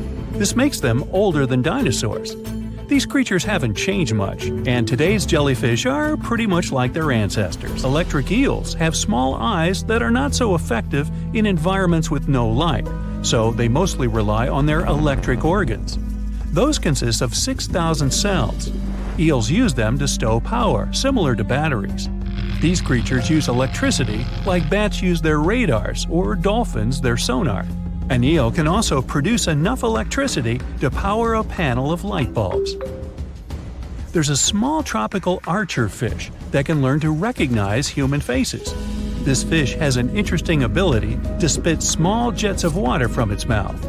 Researchers showed the fish the image of two different faces placed side by side. One was unknown and the other was familiar. The fish was supposed to spit water at the familiar one. The creature took the right guess more than 80% of the time. There's such a thing as a sea unicorn. That's an animal called the narwhal. Its horn is actually a tooth that can grow up to 10 feet long. Manatees, also known as sea cows, are distant relatives of elephants. Their weight can go up to 1,000 pounds. These creatures are vegetarian and need to eat around 10% of their total weight on a daily basis. That's lots of sea salad. In some cases, manatees share space with alligators, but they get along pretty well. You can even find a photo from Florida where an alligator rides a manatee's back. Frogfish have special fins that help these creatures walk along the sand. They're very useful in shallow waters. A ghost pipefish is hard to see, but once you spot it, you're bound to get really surprised. Its head makes up over 40% of its body. Crabs don't feel like wasting time on such formalities as putting foods in their mouth. That's why they taste it with their feet, which is where their taste buds are.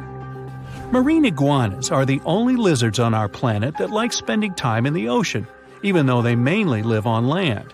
They're herbivores that feed in shallow waters and swim like snakes. Iguanas use their long claws to hold onto the bottom when they need to graze. Green turtles can cross over 1,400 miles when migrating.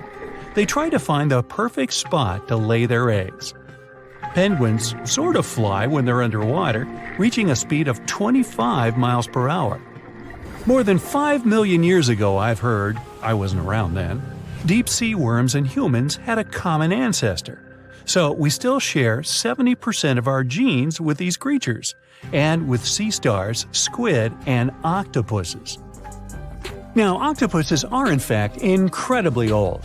The oldest known fossil belongs to an animal that lived almost 300 million years ago. FYI, this is before our dinosaur buddies roamed the Earth. Wait, there's more! Octopus arms have a mind of their own.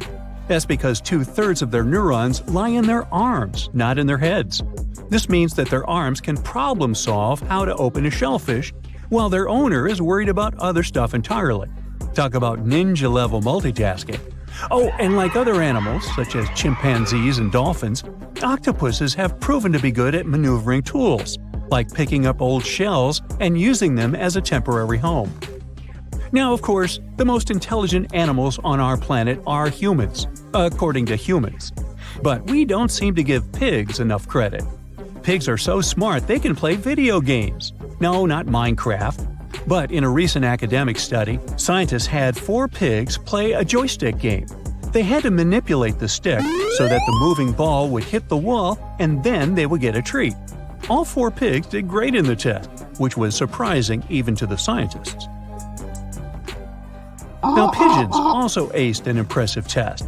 They were trained to differentiate a Picasso painting from a Monet one, which they had no trouble learning. Then they were able to apply this knowledge, identifying works of art they had not previously seen, meaning they really understood the difference between each painter. Poor things are always seen as a nuisance. Now, if we placed kangaroos in an Animal's Most Amazing Ability contest, they'd win. It's mainly because they break the four-legged rule. A special species of kangaroo, the red kangaroo, uses its tail to help propel it forward. Now visually it has 4 limbs, but in practice it uses 5. They're biologically built to use their tail as a 5th limb, since it's packed with articulated vertebrae and thick muscles. Of course, it had to be an Australian animal. Deep within the Sahara Desert, you'll find a little creature known as the fennec fox. This huge-eared animal adapted perfectly to survive in its hostile environment. The huge ears help them to dissipate the unbearable heat of the desert, as well as help them to hunt for underground prey. Now meet this guy. Unlike what its name might suggest, the red panda is closer to a raccoon than it is to a giant panda. You'll find a lot of these cat-sized creatures in the Himalayan region, hopping from tree to tree and bundled together trying to keep warm in the harsh weather. They're gentle and friendly like their big panda cousins, and occasionally enjoy eating some bamboo sticks. And then there are bees. Compared to humans, bees' brains are the size of pinheads, yet they are capable of astounding things. Let's say a bee is running low on energy after a long search flight. This bee desperately needs a drop of honey in order to continue flying, but smartly enough, she doesn't need to go back to the hive to recharge. She can ask a fellow beehive mate for a drop of honey directly from this other bee's stomach and continue flying. This type of decentralized system allows them to build highly effective societies, one that bees don't need to push the queues in front of the honey cells, for example. Every year in the winter, great white sharks that live along the California coastline disappear. It feels as if they take a vacation for 30 to 40 days. The animals go to a point halfway between Hawaii and Mexico. They might do it to get some food, relax, or hang out with their buddies from other areas. The spot is now called the Whale Shark Cafe. Some types of sharks, like makos, whale sharks, or white sharks, breathe in a very specific way. It requires them to swim all the time. They also need to move quickly and with their mouth open. This way, the oxygen can enter and reach their gills. Sea sponges are some of the most primitive animals. They're immobile, don't have a mouth, eyes, bones, brain, heart, lungs, or any other organ whatsoever. And still, they're alive. There's such a thing as a sea unicorn. That's an animal called the narwhal. Its horn is actually a tooth that can grow up to 10 feet long. Manatees, also known as sea cows, are distant relatives of elephants. Their weight can go up to 1,000 pounds. These creatures are vegetarian and need to eat around 10% of their total weight on a daily basis. That's lots of sea salad. In some cases, manatees share space with alligators, but they get along pretty well. You can even find a photo from Florida where an alligator rides a manatee's back. Frogfish have special fins that help these creatures walk along the sand. They're very useful in shallow waters. A ghost pipefish is hard to see, but once you spot it, you're bound to get really surprised. Its head makes up over 40% of its body. Crabs don't feel like wasting time on such formalities as putting foods in their mouth. That's why they taste it with their feet, which is where their taste buds are. Marine iguanas are the only lizards on our planet that like spending time in the ocean, even though they mainly live on land. They're herbivores that feed in shallow waters and swim like snakes. There's something known as the orange cat behavior, and apparently it's not just a meme. So far, scientists have been able to understand that coat color is connected to a feline's gender. And since orange is an X chromosome, orange cats are usually males, like Garfield. The so-called orange cat behavior describes ginger cats as agents of chaos. Again, pretty much like Garfield. However, there haven't been any conclusive studies on whether coat color and cat behavior are truly linked. In terms of vision, mantis shrimps probably have the most psychedelic vision out of all animals. These funny-looking creatures have a whopping 16 varieties of photoreceptors, with 5 of them reserved for the ultraviolet or UV spectrum. Ultraviolet rays are really short wavelengths, which are invisible to humans. The thing science still doesn't understand is how exactly these mantis shrimp view the world around them. Sure, they can perceive a bunch of colors, but they can't necessarily distinguish all of these colors among themselves. It can be that they just see a lot of really vivid, really blurry colors, but we haven't figured out a way to check that out. Now, to say sloths are cute is an understatement. They may be one of the friendliest animals in the jungle, but there's more. If you look closely at their fur coat, you'll notice hints of green. These greeneries are actually tiny little algae that grow alongside sloths. They help sloths to camouflage better in the jungle, but they also nurture them. The little cracks inside a sloth's fur create the perfect environment for algae reproduction, and scientists have found species of algae that don't exist anywhere else in the world. They do get by with a little help from their friends. Deep within the Sahara Desert, you'll find a little creature known as the fennec fox. This huge-eared animal adapted perfectly to survive in its hostile environment. The huge ears help them to dissipate the unbearable heat of the desert, as well as help them to hunt for underground prey. In the left corner, Megalodon, considered the largest and most dangerous predator in the aquatic world. It has a reputation as a cold-blooded hunter who can break a fishing boat with one bite. We're gonna need a bigger boat. But what if he comes face-to-face with another giant water monster? In the right corner, Mosasaurus, an ancient dinosaur reptile which existed about 80 million years ago on the vast Atlantic Ocean. Their diet was large fish, giant turtles, other mosasauruses, and even birds. So glad I'm not on the menu, ha ha! But to find out if this reptile can defeat the most massive shark that ever existed, we'll compare these monsters in several categories. Let's start with size. Megalodon became extinct 3 million years ago, but is still considered the largest and most dangerous predator in the ocean.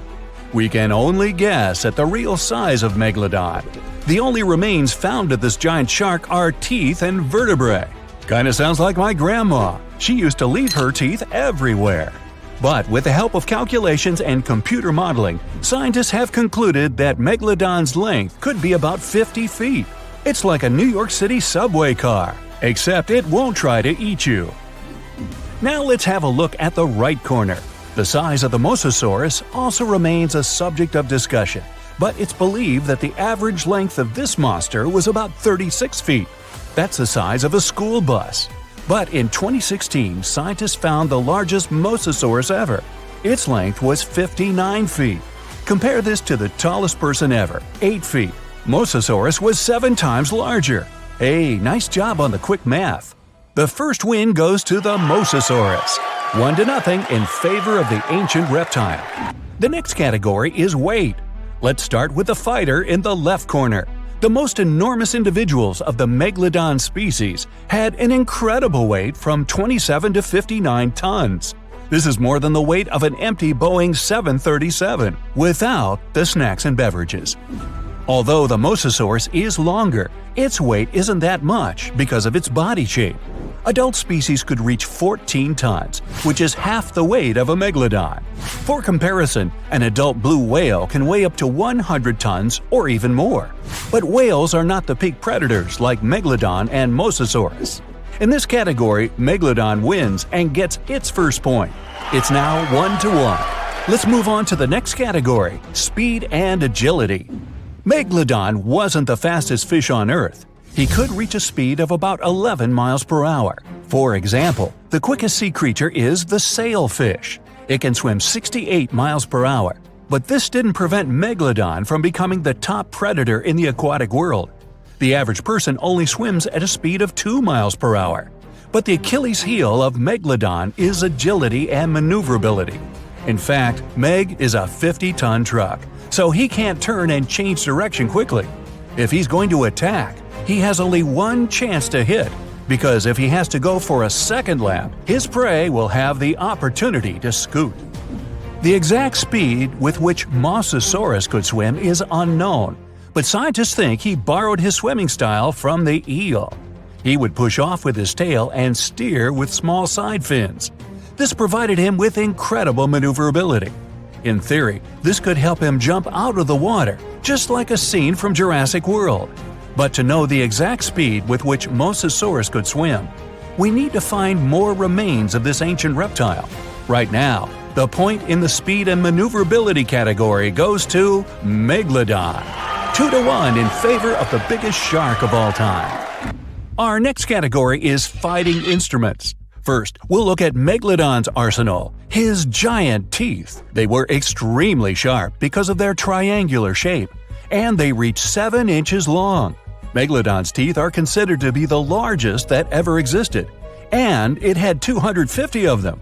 They were placed in 5 rows and could easily penetrate the thick skin of whales and other ancient creatures. In addition, the jaw itself was incredible. It was 6.5 feet wide. The average person could easily fit in there standing at full height.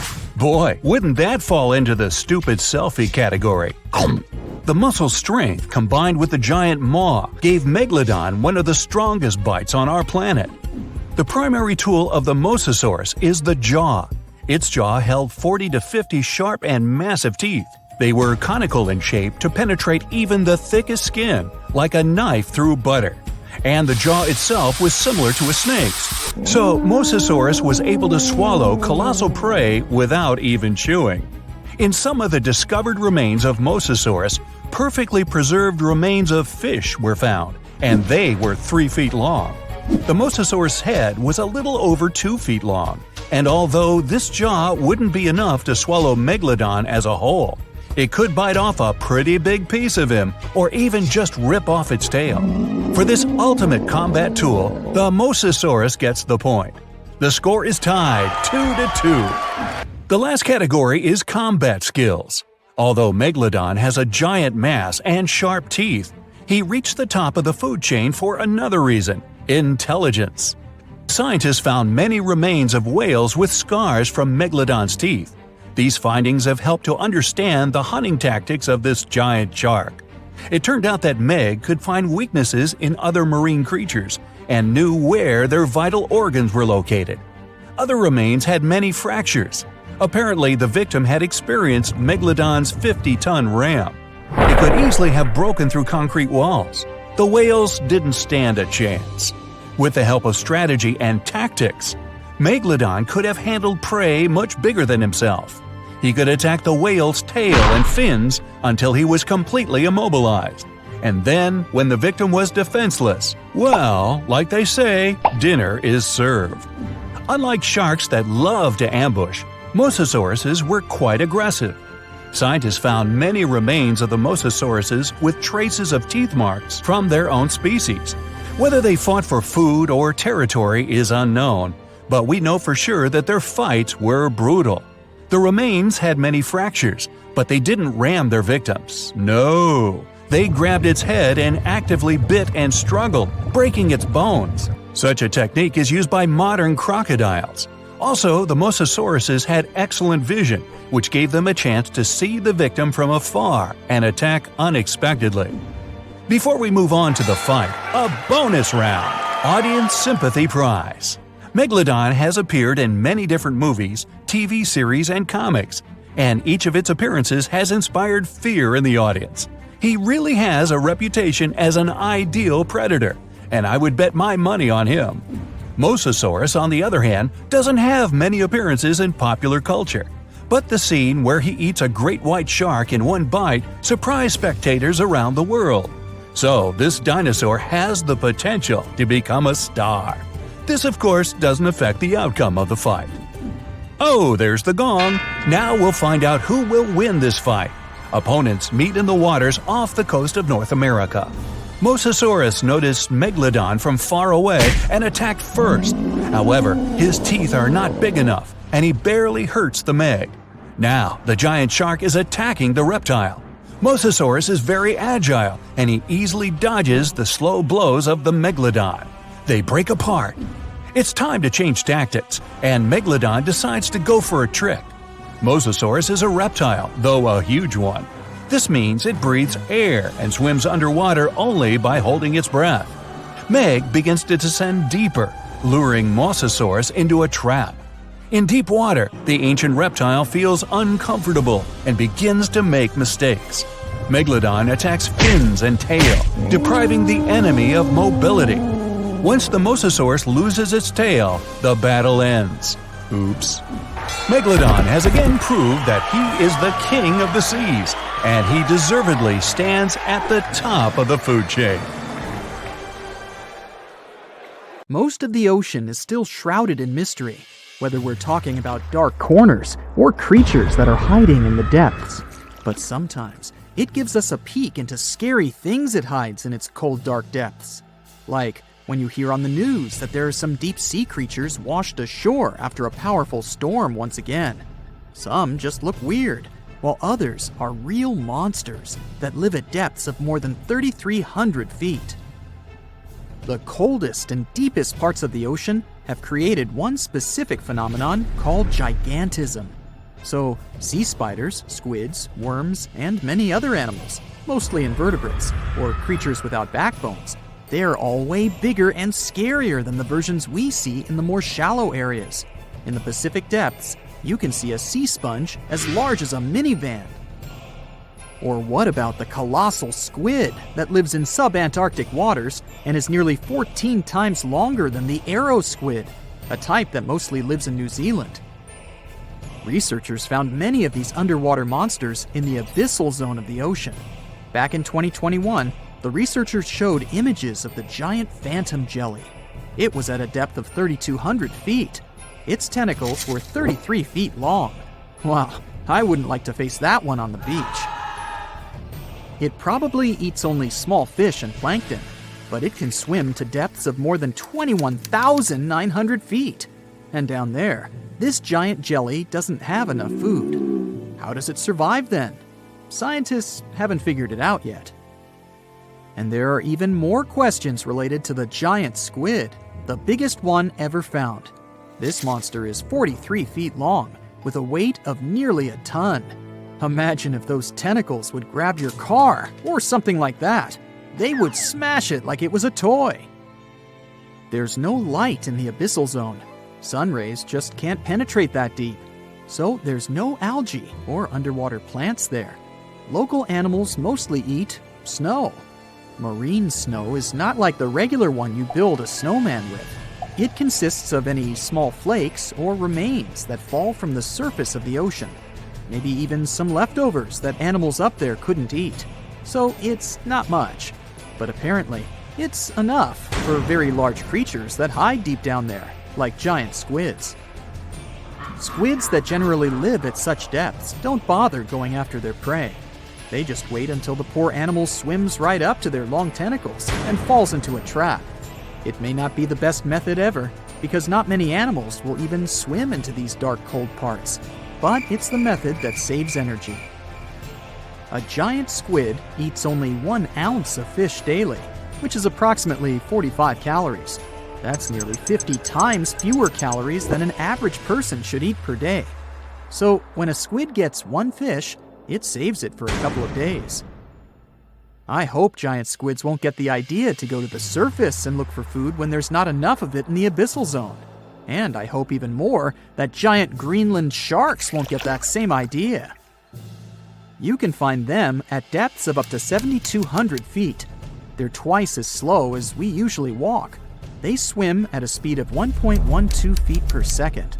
Their slowness is part of the energy-saving mechanism that creatures down there need to survive.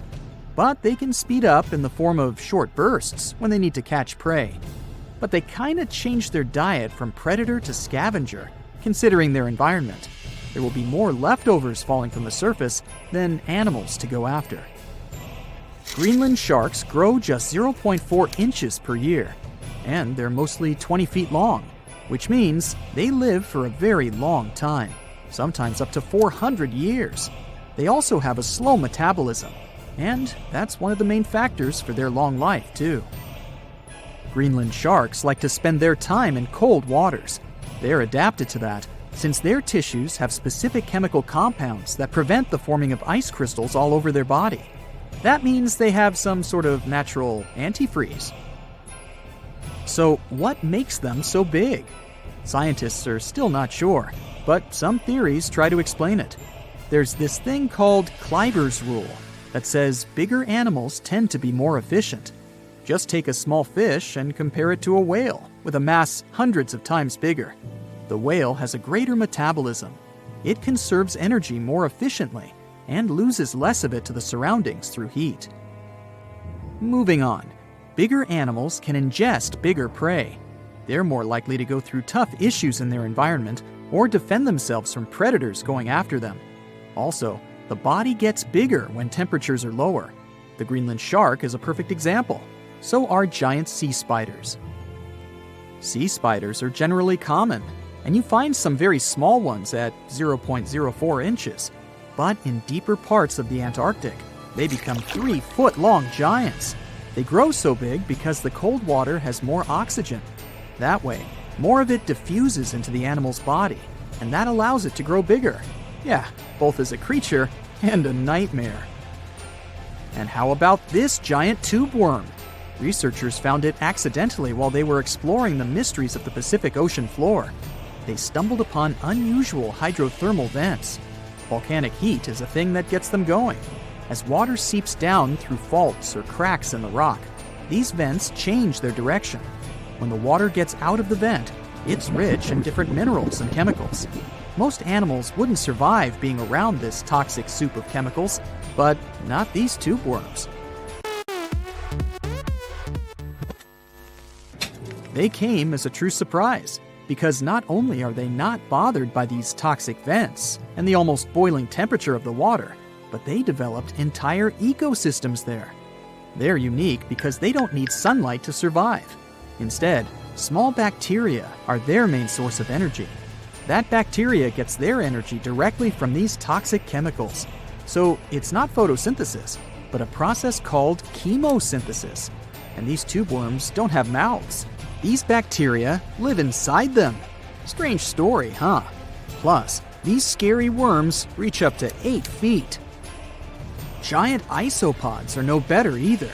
They lurk at the depths of the ocean of 1,640 feet or more below, far away from the sunlight, looking like some monstrous wood lice. They spend most of their time on the seabed, hoping to find some food falling from higher levels of the ocean. Check out their small hooked claws at the ends of their legs. Isopods use them to remain more stable while moving around the ocean floor. Since there's no light, they have long antennae that help them feel their way around. These sensory antennas are about half the length of their body.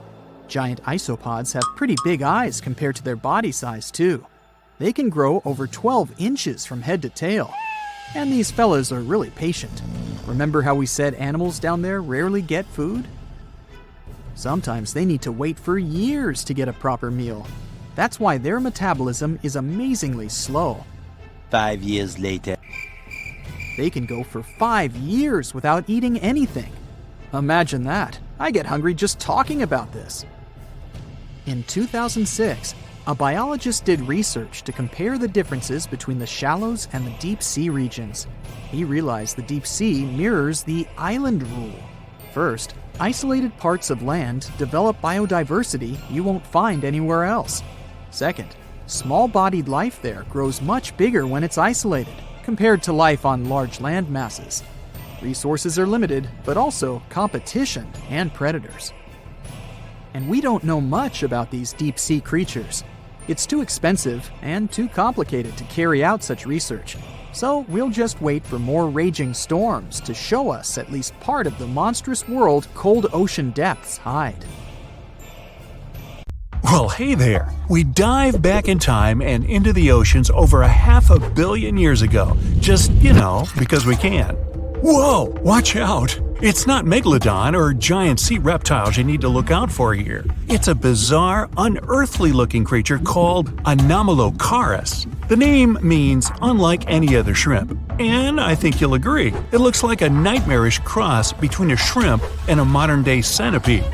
2 tentacles protruding from its face, each lined with razor-sharp teeth.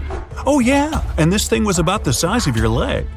With a wave-like movement of the flaps on each side of its body, it was graceful for a terrifying creature. It was also more advanced than any other life on this planet at the time. Especially those huge eyes. You have only one lens in each of yours. This giant shrimp had 16,000. That's 4 times more than a common housefly. And you know how good their vision is, good enough to dodge that swatter every time. All this allowed Annie to become one of the first animals on this planet to feed on others. Yep, here it is, Earth's first hunter. Its favorite meal? Trilobites. Hey, try a bite. Those are the ancient ancestors of crabs. Some of their fossils have marks on them in the same shape as the monster shrimp's mouthparts. Terrors of the past like this got to be so giant thanks to more oxygen in the atmosphere. A perfect example of this, Meganeuropsis. Imagine a dragonfly. Now make it as big as a cat, and with a wingspan longer than your arm. Megan, the monster-sized dragonfly, could easily grab other insects or even small animals, and she ruled the air with quick movements.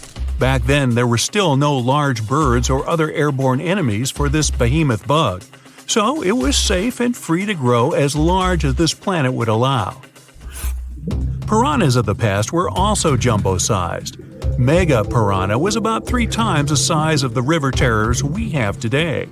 Its bite force was about the same as a tiger's, and those striped kitties bite down 2 times harder than lions. That means it probably not only dined on other fish and any land creatures that, got too close to the water, but it could also easily crunch down on large turtles and other unlucky shelled creatures. And fun fact, modern-day piranhas bark like dogs when they're about to enter a confrontation.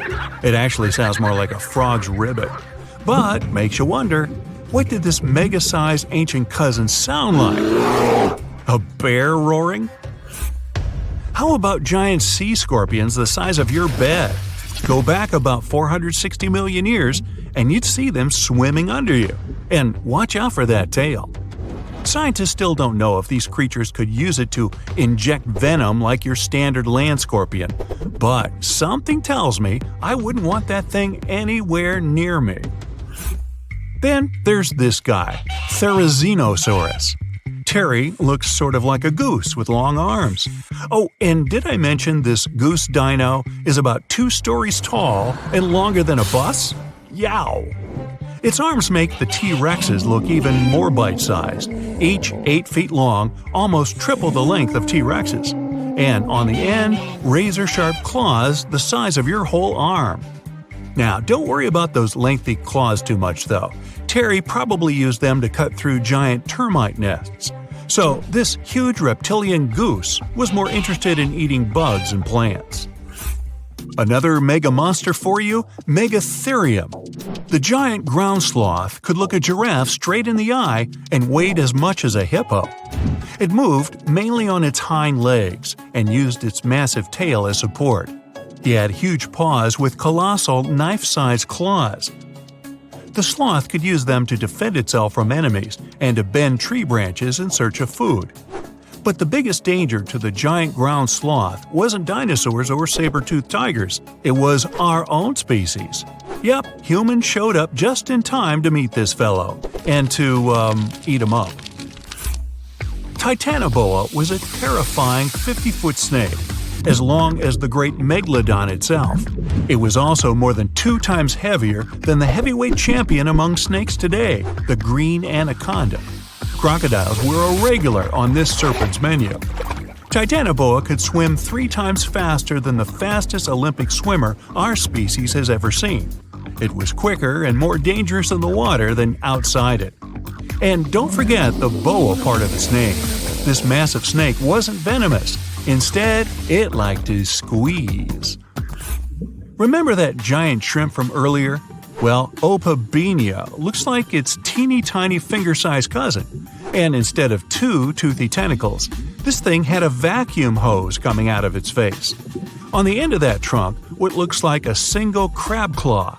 Add 5 eyes and a mouth under its head, and you've got a recipe for something not of this planet.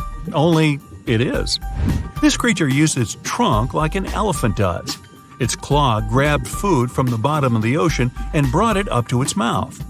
This thing is so weird-looking that, apparently, when the scientists who discovered it presented his findings to an audience, they all laughed as if he were joking. Now, a real-life monster, the Tully monster. From a distance, it looks a bit like Nessie, that long neck and teeth-lined jaws. But get closer, and you'll see it's more like a long nose with a mouth attached at the end, like a mosquito. Its eyes are further back, sticking out of tubes all snail-like. Tully was an ancient mollusk, about the size of your forearm. It probably dined on jellyfish and shrimp 300 million years ago. Thylacus smilus will put a smile on your face as long as you don't get too close. No, it's not a relative of the saber-toothed tiger. It was a marsupial, making it more related to a kangaroo than anything. And if you compare them to body size, its fangs were actually longer than a saber-toothed tiger's. And they grew continuously. As for that beard on its chin, that's actually all chin. The lower jawbone grew down to a point under the mouth. Those fangs were rooted to the skull, going way back to its eyes. When the mouth was closed, that bony beard protected the long, sharp teeth from breakage. Staganapolis, not to be confused with Minneapolis, might look like a big crocodile with a squished-in snout, but it was mostly harmless. Its small head and very few teeth meant the reptile didn't have much to work with when protecting itself. That's what all those armored scales were for, and no need for huge fangs or long rows of razor-sharp teeth when you're a plant eater. That beak-like tip on its nose allowed the stag to dig up plants. So, really, this reptile was more like a 10-foot scaly pig than a croc. Basilosaurus was a type of ancient whale that lived on our planet about 45 million years ago. Not quite as long as a blue whale, but this guy was still big enough to munch down on other whales and even sharks. Some people believe these monsters could still exist today. Eyewitnesses claim to have seen a giant sea dragon, and Basilosaurus fits the description. Plus, 90% of our oceans are unexplored. There's plenty of space to hide a sea monster. But scientists haven't found any fossils of this ancient whale younger than 3.7 million years. So, this myth is busted. Stegosaurus is one of the most recognizable dinosaurs that ever lived. It can easily be distinguished by those huge spikes on its tail and the bony plates on its back. It was twice as long as a giraffe and nearly 5 times heavier. But compared to its body size, it had the world's smallest brain. It was no larger than a dog's. Pelagornis had the largest wingspan of any bird ever discovered. It was twice the size of the largest bird today, the wandering albatross. Such huge wings made it hard for the bird to take off. It could only do so by jumping off cliffs.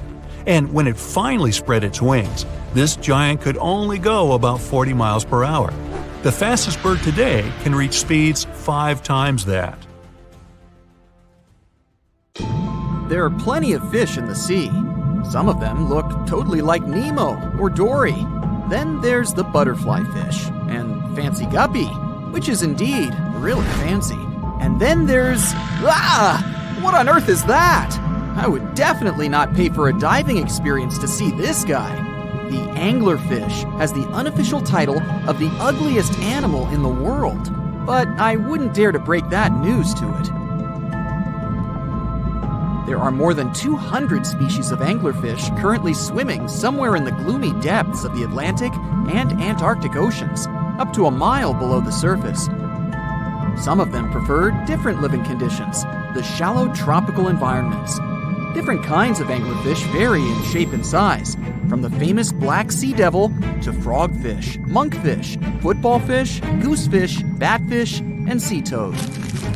The larger ones can be half as long as a full-sized bed, but most are less than a foot long. Since the choice of meals where these guys live isn't that huge, they had to come up with a unique hunting strategy. They don't waste their priceless life energy on following prospective prey. Instead, they use a piece of dorsal spine that sticks above their mouths like a fishing pole, hence the name of the fish. There's a sac of bioluminescent bacteria that glows brightly in the dark at the end of that rod. The light lures prey, and all the anglerfish has to do is wait, and then enjoy its lunch delivered right to its mouth. Their bodies are pliable and huge, so they can easily swallow prey twice their size. Deep-sea anglerfish eat whatever they can find. Species that live in more shallow water aren't picky either, and can eat anything from shrimp to snails and small fish. Only female anglerfish have the cool fishing rod feature though. So what about their males? Finding a soulmate deep under the sea isn't that easy. I mean, literally, there's no light down there. Plus, there are frigid temperatures and low oxygen levels. Anglerfish can't afford to go on many dates in those conditions, so they mate for life. And before you go aw about it, I have to tell you, they do it in quite a special way. Male anglerfish are much smaller than their ladies. The contrast is so striking that when researchers first got interested in their love life, they thought those males were actually the offspring, or larvae, hanging out next to their moms. Certain anglerfish male species have receptors that alert them that there's a female nearby. After they mate, the male bites into his woman and stays attached to her head, belly, near her tail, and other areas he can access.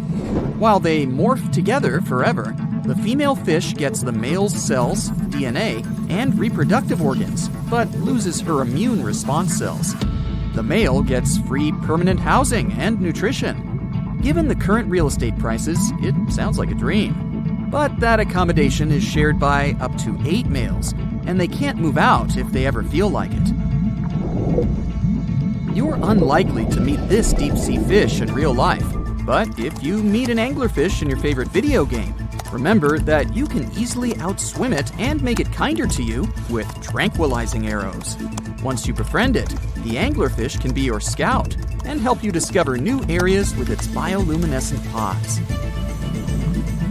Back in the real world, down in the twilight zone of the ocean, about 650 to 3,300 feet down, the anglerfish isn't the only creature you're lucky you'll probably never meet. Many of the locals look like they come straight out of science fiction or horror movies, but that's because they had to adapt to this dark, deep world. I did my best to get you prepared for the creatures you're going to meet, starting with the common fangtooth. They spend most of their lives deep down, but at night, they move toward the surface to snack. These guys are more active than most other deep-sea dwellers. They don't wait for food to come their way, but actually follow it, and then get it with their long, hungry teeth. They don't have a built-in light bulb like the anglerfish, so they've developed a great sense of smell and use as much sunlight as they can get there in the depth to get around. Sometimes, even the shadow of a passing by prospective prey is enough for them to switch to action mode. And though they don't look too charming, they're completely harmless to humans if you ever run into one of these guys. Stoplight Loosejaw sounds like a great name for an alternative band, but it's actually another deep-sea resident with sneaky hunting habits. It has special light-producing photophores under each eye. They emit green and red light like a stoplight, hence the name of the fish. Unlike other fish, these guys hardly ever leave the twilight and midnight zones.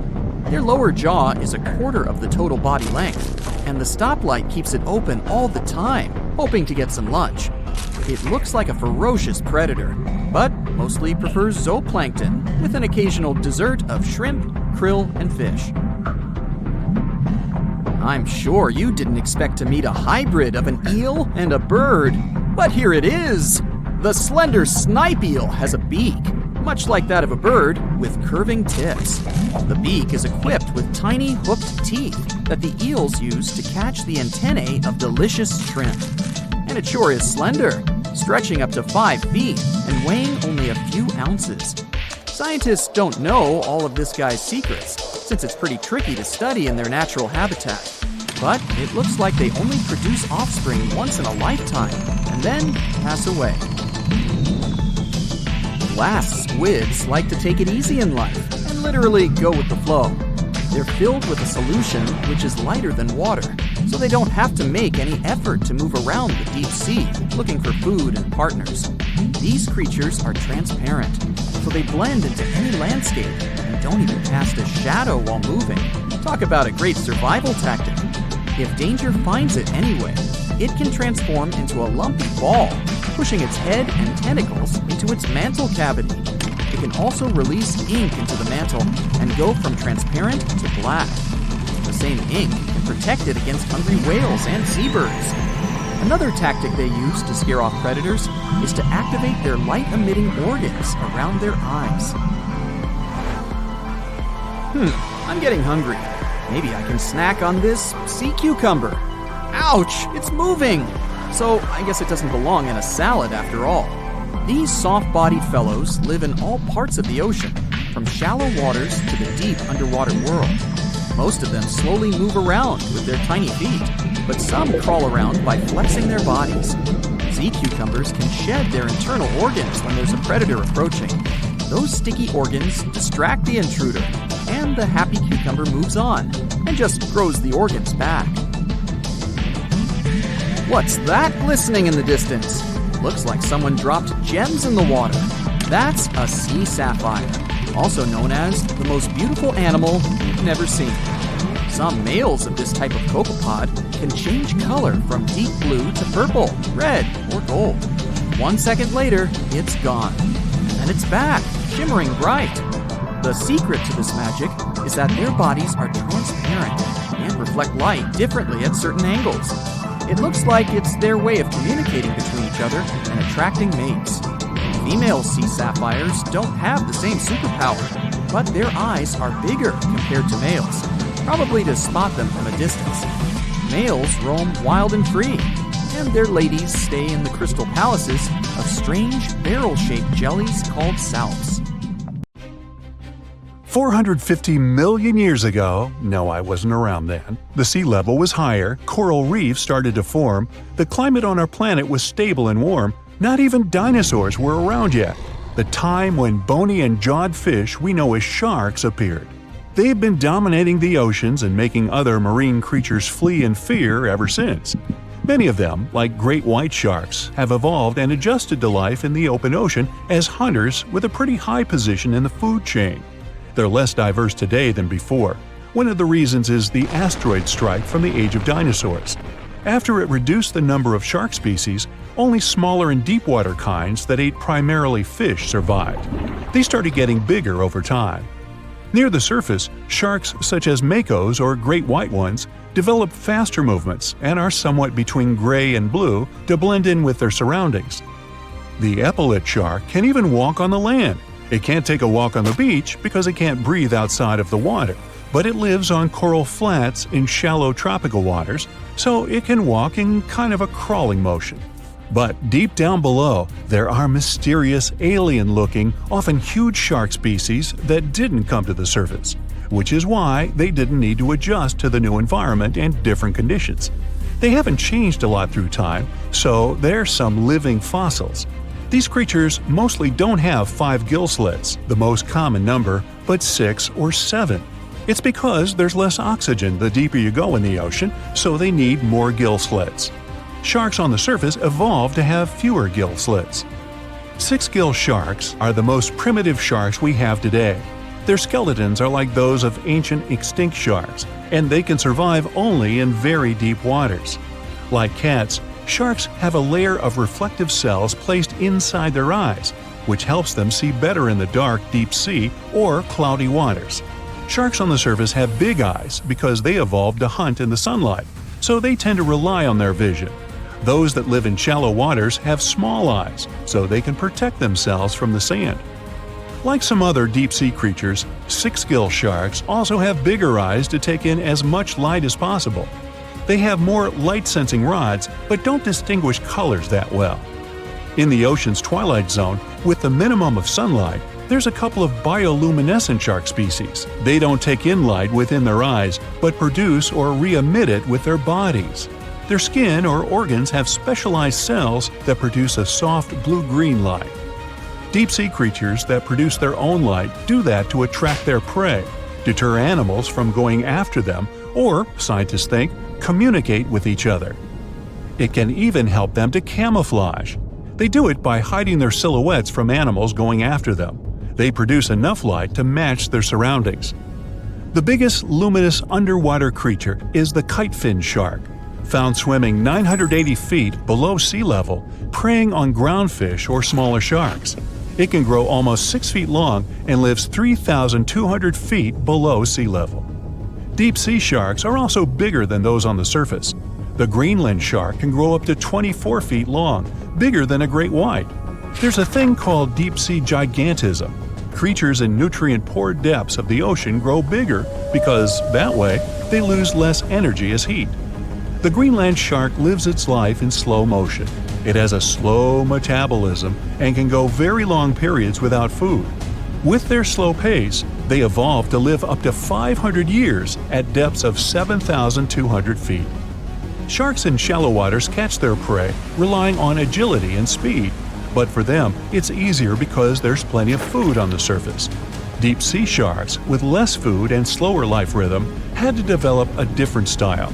They're more opportunistic, definitely not picky, and don't care if their future meal is alive or not. Frilled shark, another living fossil from the darkest depths, hasn't evolved much through time, and they're one of the last of their kind, with all of their relatives already gone extinct. It grows up to 7 feet long, primarily hunts on squid, and catches other sharks and fish. It looks like a dinosaur, a snake-like face, a long, smooth, thin body that moves in a serpentine way.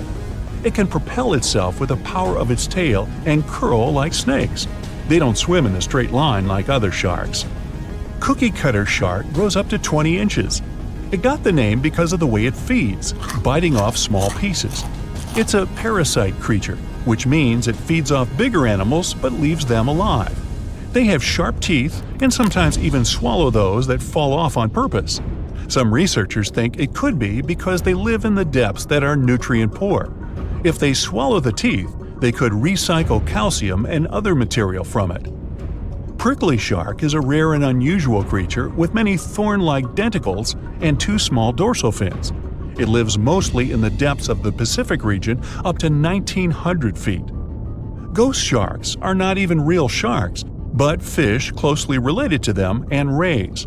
They have big pectoral and pelvic fins, 2 dorsal fins, pretty big eyes, and unlike their cousins, have a single external gill opening.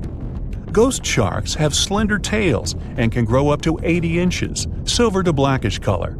They sometimes live in rivers and coastal waters, but also in the depths of the ocean of 8,200 feet or even deeper. They are pretty weak swimmers, so they tend to feed on invertebrates and small fish.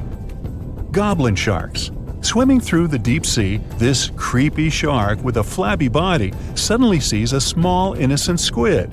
It goes toward it, but the potential snack notices it and quickly starts moving to dart away. It seems like the plan could work at first, but then the shark suddenly thrusts the jaw of its mouth and catches the poor little squid in a second. After the meal is finished, the animal simply fits the jaw back into the mouth and goes away as if nothing happened. This is possible because it has a jaw connected to 3-inch-long flaps of skin, which is why it can unfold from the snout. It can grow up to 12 feet long with a weight of 460 pounds. Scientists think goblin sharks are mostly active in the morning and evening. The shark has a long, prominent snout and specific sensing organs on it. It uses them to sense electrical fields in the dark oceanic depths. Seven-gill shark is a big cow shark, brown to silver-gray on top, white underneath, black and white spots, with a thick body, a small dorsal fin, and a wide, blunt snout. It can grow up to 10 feet long, mostly lives in the depth of 1,870 feet, but you can also find it in deep channels and bays. It can be aggressive toward humans if provoked, so don't. Like most deep-sea creatures, it's an opportunistic hunter that's not quite picky but likes to go after dolphins, seals, porpoises, and other marine animals. Megamouth sharks mostly live in the depths of 15,000 feet and spend most of their time in the dark, like me. Scientists discovered it in 1976 because it went near the surface at night to feed on zooplankton. That's the only time these sharks go there. During the day, they return to their quiet, dark, and mysterious depths. They are filter feeders, which means they keep their mouths wide open while swimming, so they filter the planktons they like to eat. There are organs that produce light inside of their mouths, which attracts potential prey, such as pelagic crustaceans.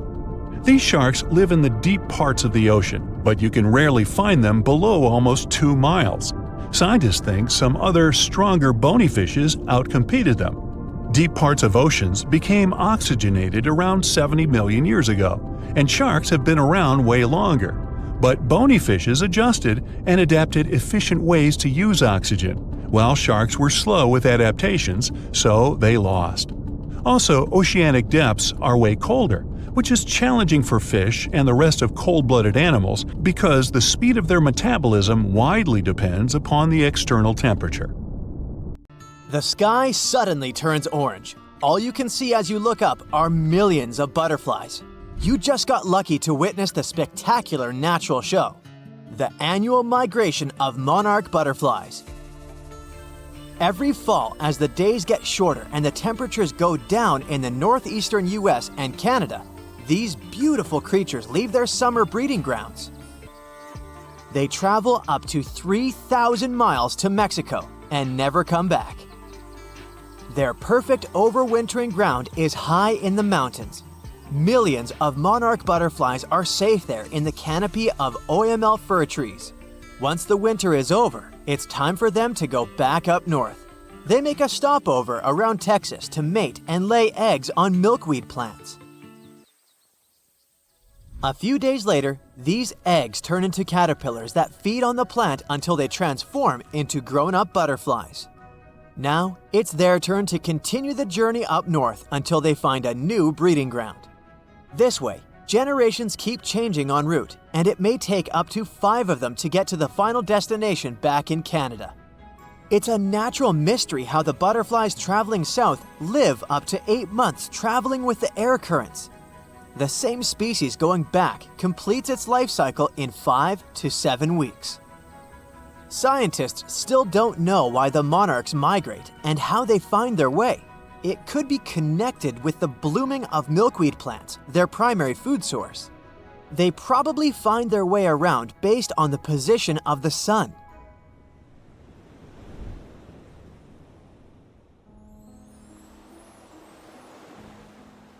Humpback whales are real champions when it comes to migration and size among mammals. They cover a distance of up to 5,000 miles following their lunch. In the summer, they move towards the poles to colder waters, where there's plenty of krill and small fish. In the winter, they go south towards the equator's tropical waters. They also travel to mate. They have specific locations where they gather to do it. During the winter breeding season, you can hear male humpback whales sing, most likely to attract females or mark their territory. They produce a long series of calls and can repeat the same song for several hours.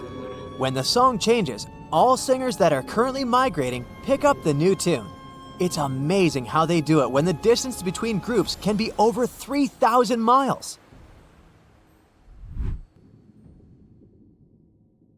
Sea turtles migrate for more sentimental reasons. For hundreds of millions of years, these cute family guys return to the exact place where they were born to lay their eggs. They can cover up to thousands of miles, mostly when the seasons change and the waters are of a comfortable temperature. It could take them years, since some of them travel across the Pacific Ocean between Indonesia and the west coast of the United States and Canada, which is a total of 10,000 miles. But how do they find the exact spot they need if their parents can't just send them a geotag? Scientists have found out that they navigate using the invisible lines of the Earth's magnetic field. It turns out that each part of the coastline has its unique magnetic characteristics. The turtles remember theirs and travel using their internal compass. The magnetic field changes slowly but surely, so they have to shift their nesting sites accordingly. Salmon are born in freshwater streams and move to the ocean as juveniles. Atlantic salmon are brown and spotted as they cover hundreds of miles in fresh water and turn silvery in the ocean, where they travel for up to 1,000 miles. Adult salmon stay in the ocean for 1 to 5 years, feeding mostly on zooplankton. Then it's time for them to go back to freshwater to spawn. On their way back to the breeding grounds, they have to ascend thousands of feet against the current in mountain streams. This challenging journey is called a salmon run. They set on this run because they know the stream they're headed to will be good for spawning, and they'll meet the right species to mate with. Young salmon remember the smell of their home stream and probably even take note of various points along the way to the ocean to find it again. Just like sea turtles, they use the Earth's magnetic field as a compass for their travels. Pacific salmon and most male Atlantic salmon only live for a few weeks after spawning, and some female Atlantic salmon survive and migrate back to the ocean. Caribou, better known as reindeer, are the champs when it comes to migration distance among land mammals. Every spring, they cover a distance of around 400 miles in Alaska, from their winter to their summer feeding grounds. Individuals cover up to 3,000 miles, but herd migration is way more spectacular. The largest herd has at least 260,000 members, and its migration territory covers an area larger than California. Scientists put radio tracker collars on some herd members and take thousands of photos to count them all. This census is organized every 3 years in good weather conditions to see if the population figures are rising or falling and track their migration patterns. Caribou grow through all this migration trouble to safely raise their newborn young. They reach remote grounds where golden eagles, wolves, and grizzly bears won't bother the youngsters during their first, most vulnerable days.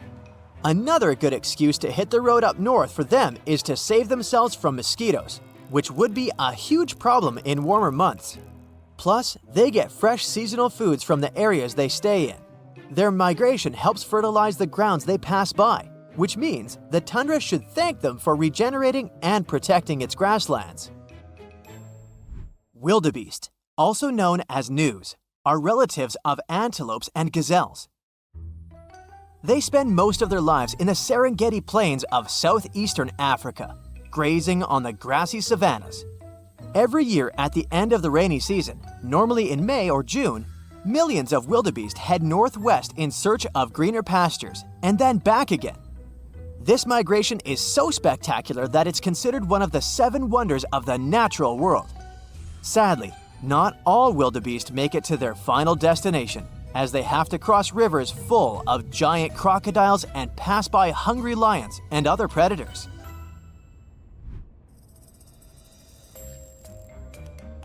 If you look at dragonflies' migration routes, you can call them real globetrotters. Scientists discovered one such route that spanned from India to the Maldives, Seychelles, Mozambique, Uganda, and back again for at least 8,700 miles. It's the longest insect migration we know of so far.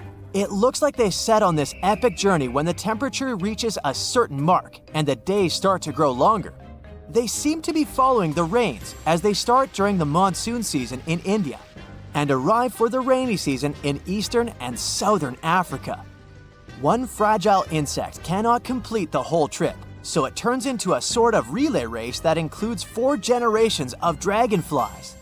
Each generation plays its role in the journey. Scientists can't put radio trackers on dragonflies as they do with other animals because the insects are too small. So, to put together the migration route puzzle, they analyzed 21 years of data from volunteer citizen scientists and also wing samples from museums.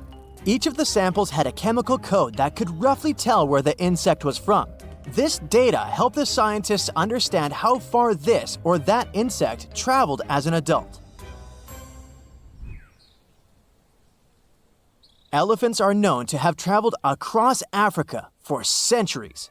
They rely on their herd leader's memory when it comes to recalling the tricky migratory routes.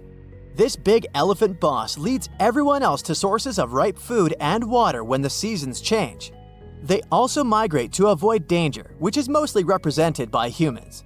Elephants have developed their own communication methods to pass on information about prospective danger. They use chemical secretions, vibrations, gestures, and touch. Recently, many African countries have restored some of the oldest elephant migration routes. These big-eared guys usually avoid dangerous areas for generations, but once they know the route is safe, they start using it again.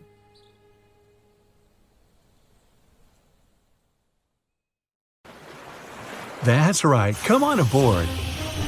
Please enter the submarine slowly and make yourself comfortable. Today, we're going deep into the dark parts of the ocean for the ultimate showdown, Shastasaurus and Megalodon. Time to see how Shoni and Meg stack up against each other. First round, age. Look at Shoni, the largest marine reptile, coming out of nowhere. This marine reptile looks a bit tired since it traveled all night and got here all the way from the late Triassic period, about 215 million years ago. Back then, it was all dinosaurs, plus some crocodiles. Oh look, Meg got here on time too. She looks a bit more fresh and relaxed, probably because she's way younger than her contender. She started her dominance over the ocean 20 million years ago. Will she be able to stay on the throne after this duel? Meg went extinct about 2.5 million years ago, or at least we think she did. Only about 5% of the ocean has been explored, so spreading stories about an underwater giant shark is pretty easy. Who knows what's really hiding down there? Even though they're both extinct, dinosaurs like Shoni are way older.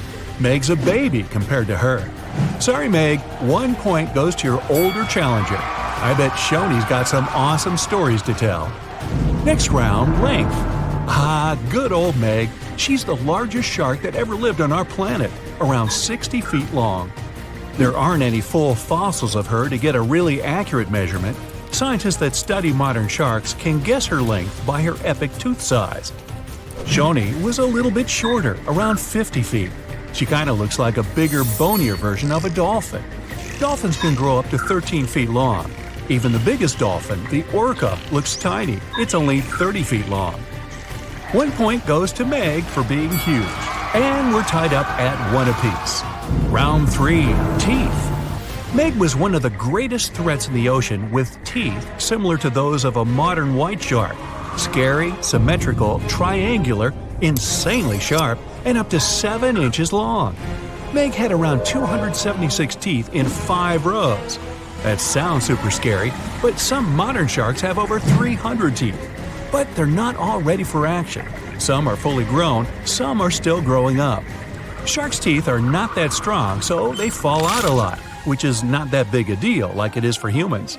They produce new teeth all the time, so they can replace the ones that get worn down. Get this, Meg probably worked her way through about 40,000 teeth over her lifetime.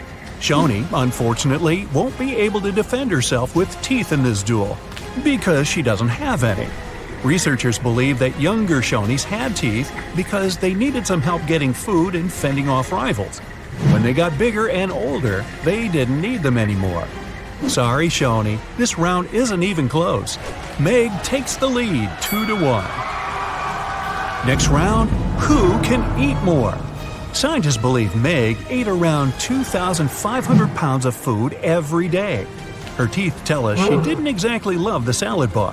With a mouth almost 10 feet wide, Meg had the most powerful bite of all animals on our planet. That way, she didn't have to be too picky. She could munch on bigger ocean animals like whales, giant turtles, seals, or any other marine mammal that got, too close. No wonder she weighed about 140,000 pounds. Because of her lack of teeth, Shoni preferred animals with softer bodies, like smaller fish, squids, that sort of stuff. We don't really know how much she ate every day, but with an approximate weight of around 60,000 pounds, she's heavier than 2 sperm whales or 3 elephants, but still peanuts compared to the mighty Meg. Good for you, Shoni. Keep up the good work with all that soft food. But unfortunately, Meg's eating up the points in this competition, 3-1. You don't really want to mess with someone who can eat a whole whale for breakfast. Round 5, looks. Scientists have reconstructed Meg to look like a bigger, just a little more dangerous version of a white shark. They were so similar that lots of people thought the white shark was Meg's great-great-great-grandkid. But the truth is that they're not related at all. Meg was the last member of a completely different lineage of sharks. She had a shorter nose and a flatter jaw that almost looked like it got squished somehow. Like the blue shark, she had really long pectoral fins to support her size and weight. Shoni looks like a tubby, bit quirky, and way bigger version of a dolphin. She has 4 flippers and a longer skull. And what's interesting is that she doesn't have a dorsal or sail fin. Shoni can't do any of those cool tricks and maneuvers that dolphins do. That part also probably doesn't help when she meets another hungry dinosaur. She can't dodge out of the way so easily. Still, Shoni's big enough not to have to worry about that kind of stuff. Step aside, Meg. Stop hogging the spotlight. We want to see more of this cute, funny dolphin-like creature. 1 point for Shoni. She's catching up 3-2. Round 6. Who has a cooler name? Shastasaurus means lizard from the Shoshone Mountains. Why? Because it's a lizard from the you get the picture. Cool name, huh? Megalodon, on the other hand, means large tooth. Yeah. Sorry, Meg, it's 1 point for Griffith. Wait a minute, wrong video. We're all tied up at 3-3. Round 7. Who traveled more? Just like modern sharks, Meg's skeleton isn't made of bone, it's made out of cartilage.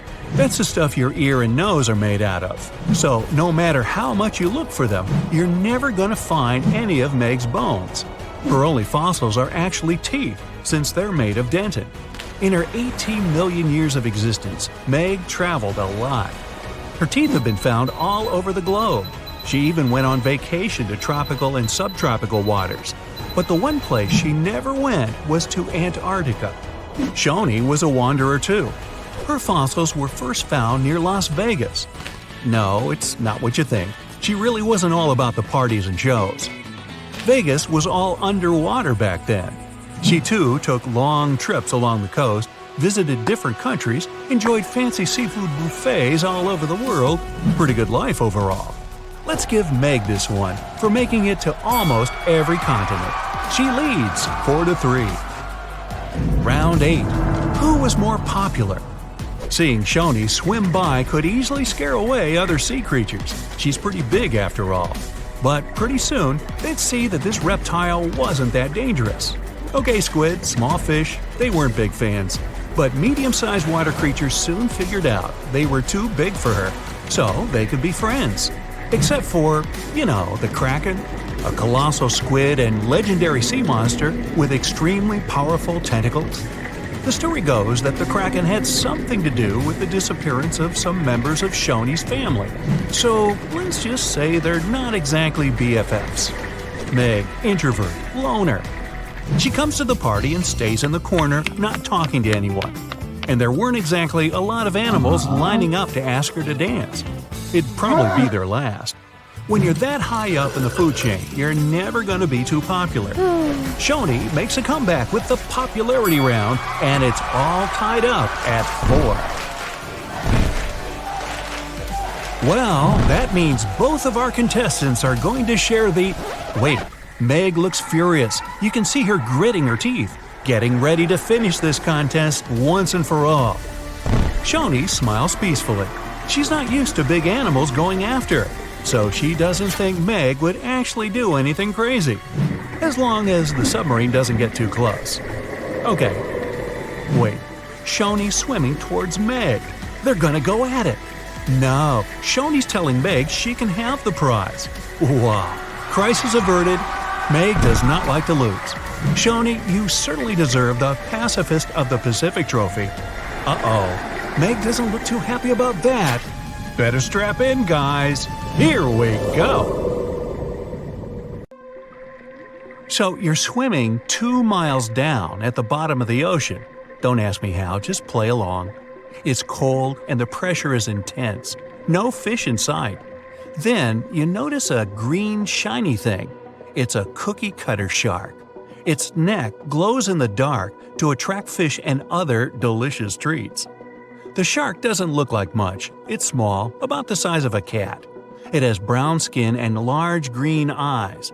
But looks can be deceiving. Every night, this creature rises to the surface and goes after great white sharks, whales, even swordfish. If you look closely, you'll see a round mouth with a bunch of sharp teeth in it. They don't just bite, they work kind of like a saw. This one's called a cookie cutter shark because when it sees something delicious, it takes a cookie-shaped bite out of it. These sharks have even been known to disable submarines. Wonder what flavor they are. Our next shark is about the length of a car. Only about 100 of these sharks have ever been seen, but if you met one, you'd never forget it. It has a big mouth, a huge mouth, a mega mouth, like me. It's the mega mouth shark. You could easily fit in it if you curled yourself up. They're not dangerous though, not to humans. They feed by swimming around with their mouths open, filtering out plankton and other underwater goodies. The shark has special organs in its mouth that glow, attracting little crustaceans. It swims deep in the ocean in total darkness. Probably has a great smile though. Thresher sharks also have a huge body part, the tail. It's almost half the length of the shark itself, and it looks like a helicopter blade. It's one of the few animals that hunts using its tail. The shark sneaks up on a school of fish and starts to shake its moneymaker. This freaks out some of the fish, which is exactly the plan. In a pinch, it can also use its tail to defend itself. The best thing about this shark, it doesn't attack people. The angel shark. There are quite a few types of angel shark out there, but they're more shark than angel. They're flat like stingrays, and their skin is covered with patterns that help them blend in with the seafloor. Because of this disguise, divers sometimes accidentally touch them, which isn't the best idea. They're fast and have powerful jaws. Still, they prefer the taste of small fish to you. The horn shark has two ridges that look like horns right above its eyes. It's definitely the grandpa of the shark world. Not aggressive, swims pretty slowly, and is up late almost every night. Its two favorite meals, sea urchins and crustaceans. It moves its fin on the seafloor almost as if it had paws. But don't underestimate this guy. It has one of the strongest bites of any shark. It needs those strong teeth to crush the shells of its late-night meals. And if something tries to attack it, watch out. Horn sharks have sharp spikes on their fins. The award for the ugliest shark goes to the goblin shark, and it's not even close. From the outside, it already looks kinda weird and is about the size of a pink underwater motorbike. It has a long tail and a seriously long nose. It lives way down in the depths of the ocean and loves to eat squid. It's not as fast as its relatives, but it's way more sneaky. It has a secret squid catching technique which is totally wild. The shark swims behind the squid. It's catching up, getting closer and closer, but the squid isn't slowing down, no way. It looks like the poor goblin shark won't have any lunch today. Then it opens its mouth. Its jaw is attached to folds of skin that mean it can literally throw its jaw out of its mouth. And it's a shark, so those teeth are sharp. That extra reach helps it grab its lunch, and when the meal's over, it pops its jaw back in its mouth. These sharks have been seen many times off the coast of Japan. They're actually named after the goblins in Japanese myths and fairy tales. There's only one thing out there cooler than a ninja shark. It's the ninja lantern shark. Imagine there's a tube you can slide down that takes you to the bottom of the ocean. It's too dark, you can't see anything. Suddenly, a glowing dot, moving around in the distance. It's coming closer, shooting towards you. It's a blue glowing head. Worse, it looks like this head doesn't have a body attached to it. The ninja lantern shark has black skin, so it's almost invisible in the dark. It's only the size of a human arm, but its small, sharp teeth are no joke. No one really knows why this shark glows. Maybe to attract tasty fish? Another theory out there is that it uses this light to communicate with its friends. It has friends? The hammerhead shark. These ferocious sharks can weigh up to half a ton. They live in tropical waters all over the world, and they're one of the most recognizable sharks out there. Their eyes really are located on the sides of their hammerhead. This means they can see in almost all directions. They even have special neck muscles to lift their head up and down just to see that little bit better. Their favorite food? Stingrays. You know, those flat things that swim along the seafloor, camouflaged to look like sand and bits of rock. Stingrays get by blending in with their surroundings. Danger mostly just swims by. But the hammerhead's eyes see everything. Uh-oh. Great white sharks, hammerheads, and other large sharks live for about 25 years. But one shark can live much, much longer. The Greenland shark can live anywhere from 300 to 500 years. It lives mostly in the North Atlantic and Arctic oceans.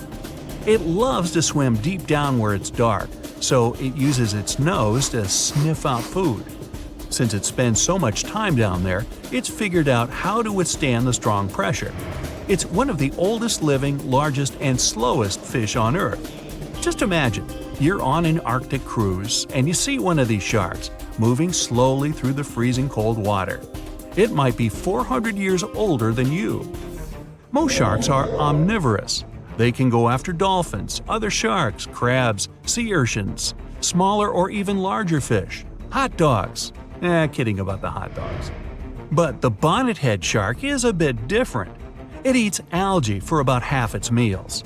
It's actually related to the hammerhead shark, but its head looks more like a shovel. Can you dig it? If you see this guy swimming around, you might think it's a sea snake or a huge water worm. Frilled sharks like to swim way down at the bottom of the ocean, like a lot of sharks. When they're chasing something delicious, they move kind of like a snake. And just like a snake, they like to gulp down their lunch all in one piece.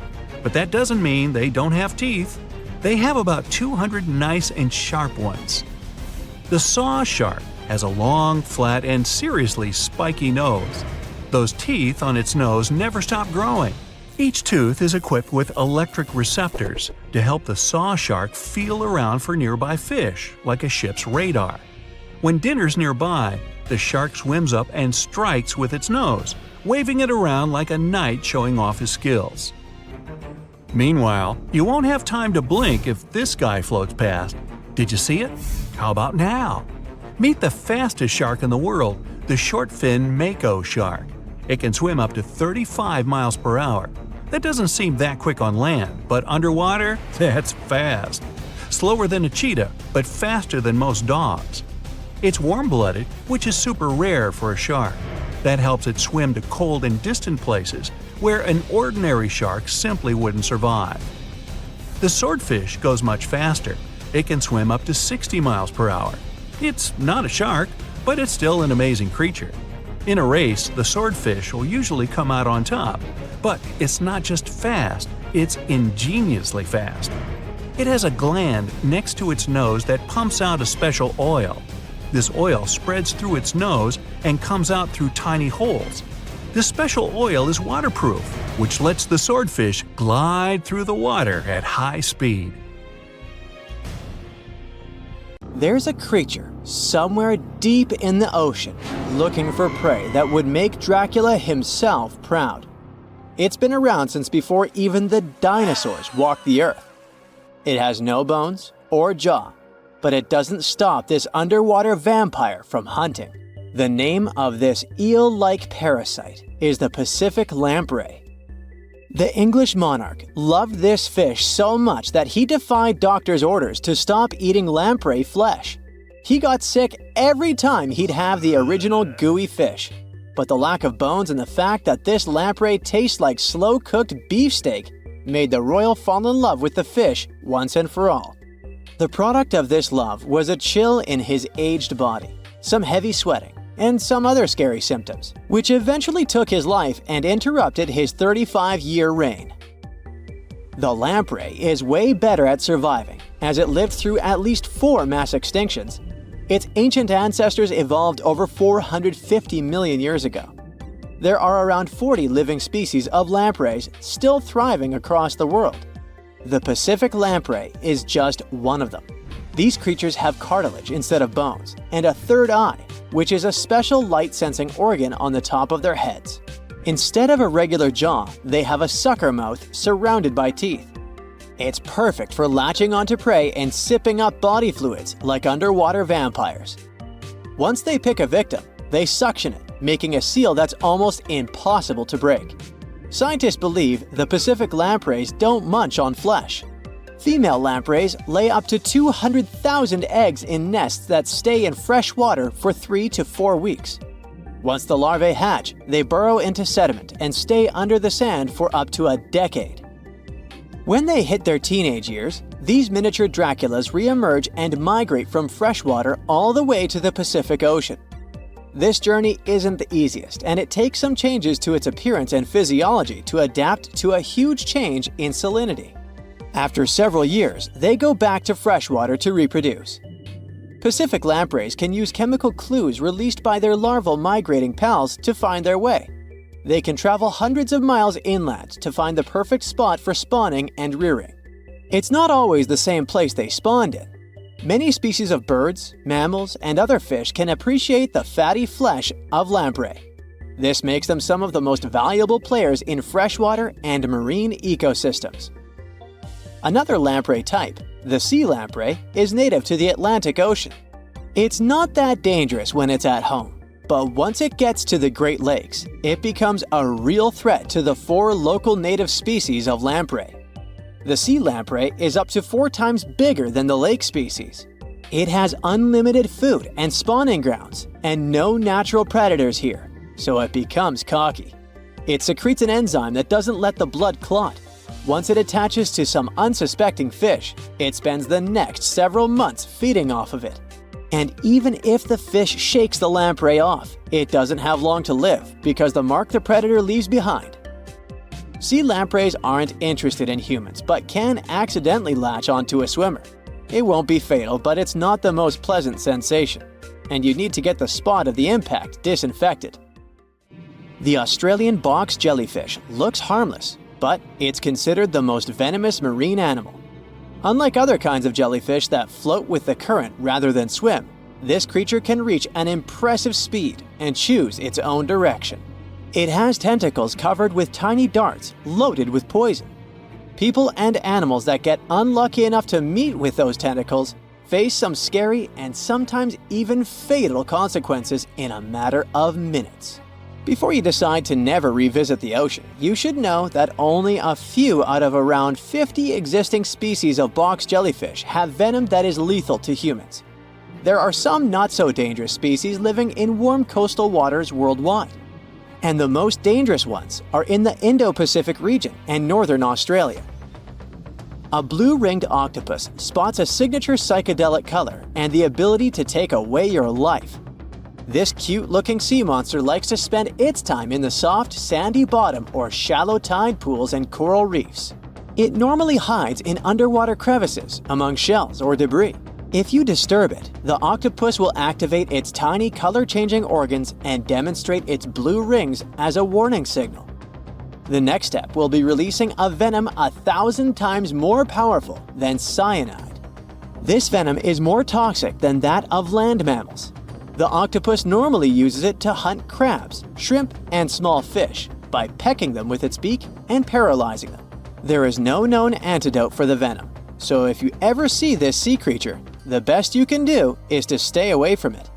It bites without any pain, so you might notice when it's too late. The good news is that it's not aggressive and won't go after you unless it's cornered. The reef stonefish are masters of disguise in the underwater world that camouflage themselves on rocks, coral reefs, or just blend into the seabed. They thrive throughout tropical marine waters of the Indo-Pacific. Their invisibility superpower makes them especially dangerous to their prospective victims they ambush and swallow whole.